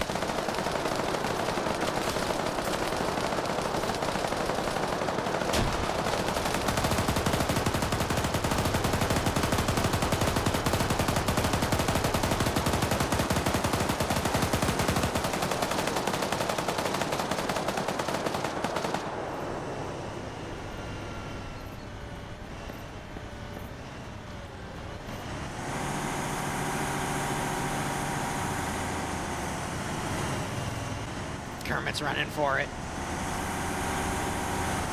The BTR doesn't decide to circle, though. You know, if Malin could find an explosive satchel and just plant it in here, that would be what they needed. So, 10 more minutes. OpFor has 10 more minutes to clear this out and bring the VIPs in. Otherwise, first 3 points of 10 go to OpFor because they technically did get the black box earlier. How many defenders do we have in the AO? 1, 2, 3, 4, 5, 6, 7. But one's unconscious, so it's only 6. And then we got 2 on the outskirts here. Oddball taking fire. He's serpentining like an idiot. That's okay.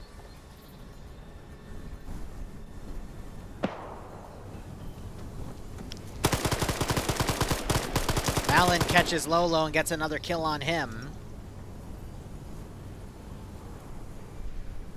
Now it's just up to the rooftop gain.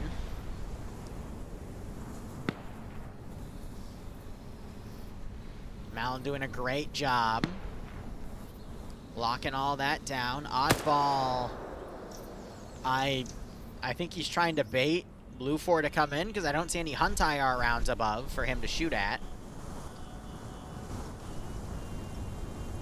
Got Blue4 blindly throwing grenades.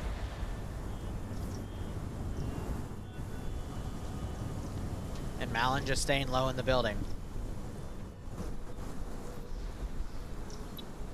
Banks moving around. Oddball could catch him. Oddball, though, he's got the 203 out. Don't know what that's about. Maybe he's going to go for noob tubes, but he's going to be too close to Banks to do a noob tube properly. I think Banks is going to get him in the bush.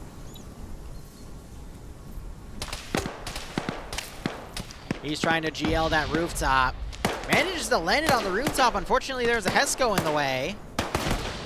Another GL comes in. It's a little lower, though, potentially on Malin's position.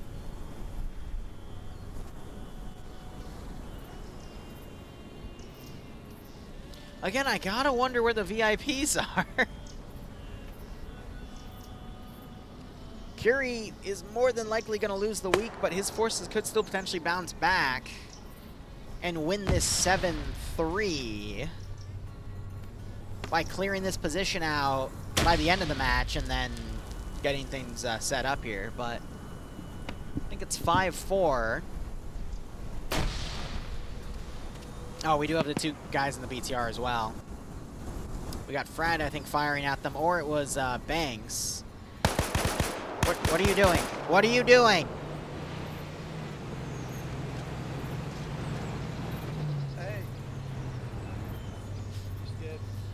You scared me. It is good that that thing's bulletproof.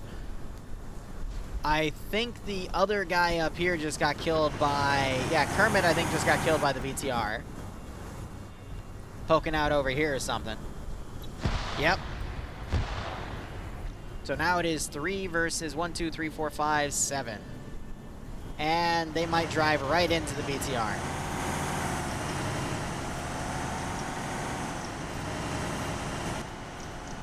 Why did you drive all the way up here and then loop around? Okay, it's fine. It's fine. It's literally all up to Malin. Malin, I think, found Zicky and double tapped him. That, or I think Zicky disconnected. That might have been it. Maybe he did hear the BTR, but he was actively driving, so I don't think he would have heard the engine over it, but, you know, coulda, woulda, shoulda. Maybe they're driving back to grab the VIPs and try to bring them in as well.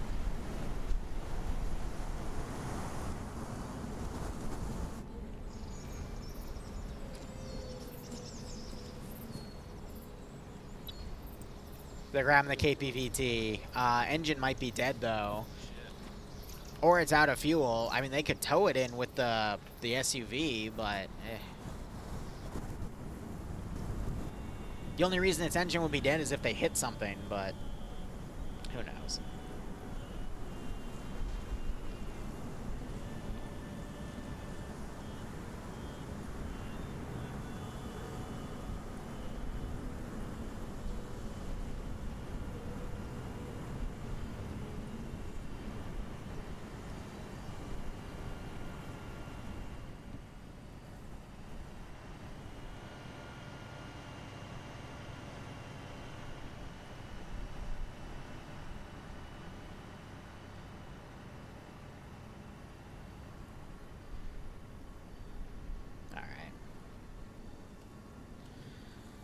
And now we wait. I think they're driving back further to potentially where the VIPs are, but... oh, Seal is shooting... he's shooting his pistol, though, so I think you're just burning the ammo or something.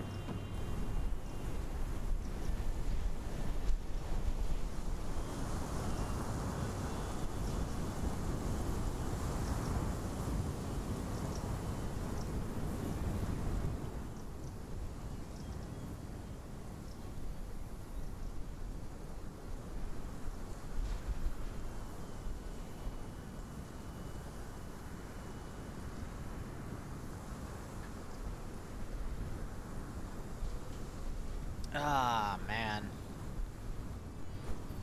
Malin, I think, is just gonna turtle this. He's checking everything for ammo. He found an empty RPG as well. Hydrate, yeah.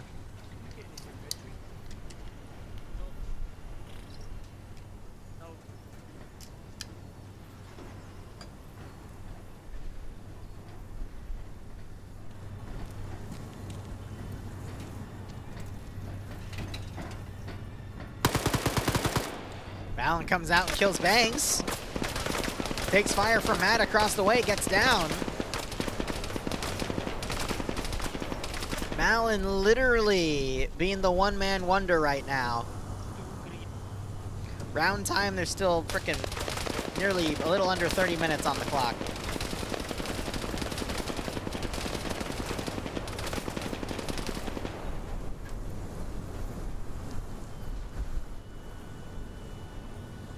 No, not 3, there's 30.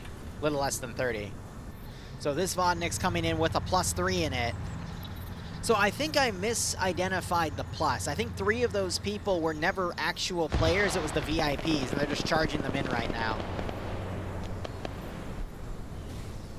And that was really...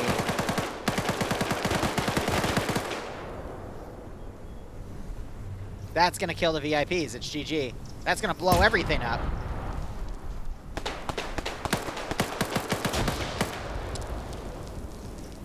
By some divine intervention, that did not do what I think it would do. That was a satchel. And it...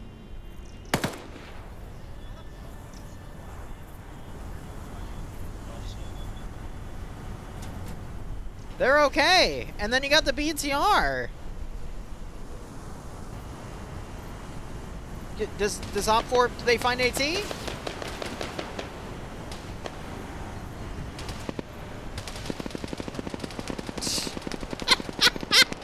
VIPs are not inside the zone. They just knocked Matt out. It's just freight.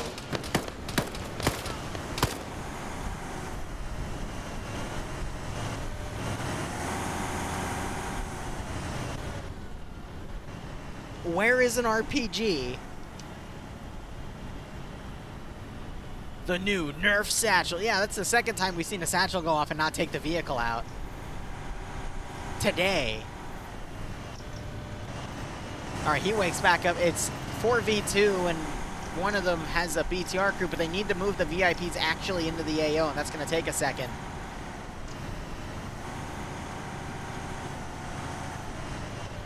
Yeah, there's an RPG right here. It's just Malin didn't find it. I think he's been too busy with the firefights across the street. Did he just get sniped? No! No!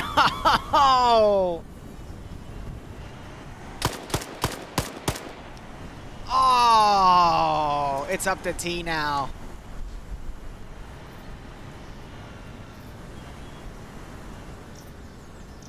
Oh, Malin. I was rooting for him.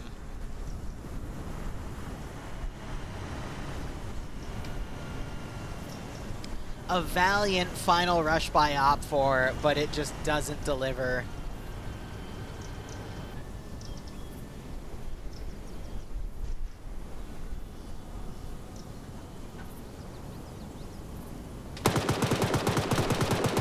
T is going to get 14.5.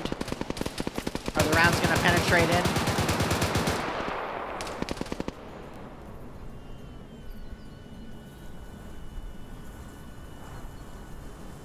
Yep, they're outside of the zone, so that puts 3 points on the board for Blue 4, and there goes Curie's week.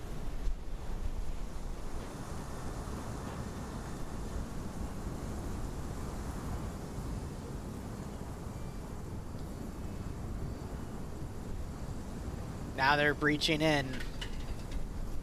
Alright, guys, I want to wrap the stream up, so...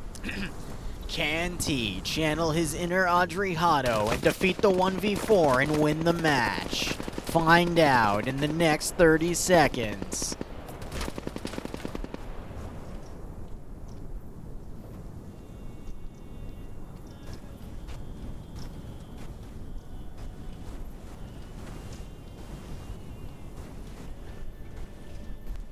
Come on, Ash. Oh my god, he actually just found the RPG. His footsies, though. His footsies. Ash! Ash! Okay, he's trying. Yeah, he's got it.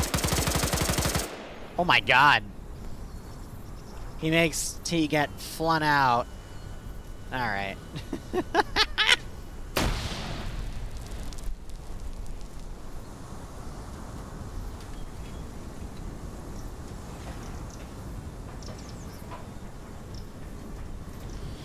Alright, anyway, that's gonna be a Blue 4 victory. I'm gonna count it down. 10, 9, 8, well, Seal just died. 7, 6, 5, alright. Thank you so much for watching. Go operate operationally. We'll be back in like 30 minutes for some Pal World on a fresh server with some friends that'll be joining us maybe half an hour after. Otherwise, cheers guys, have a good one, and go operate operationally.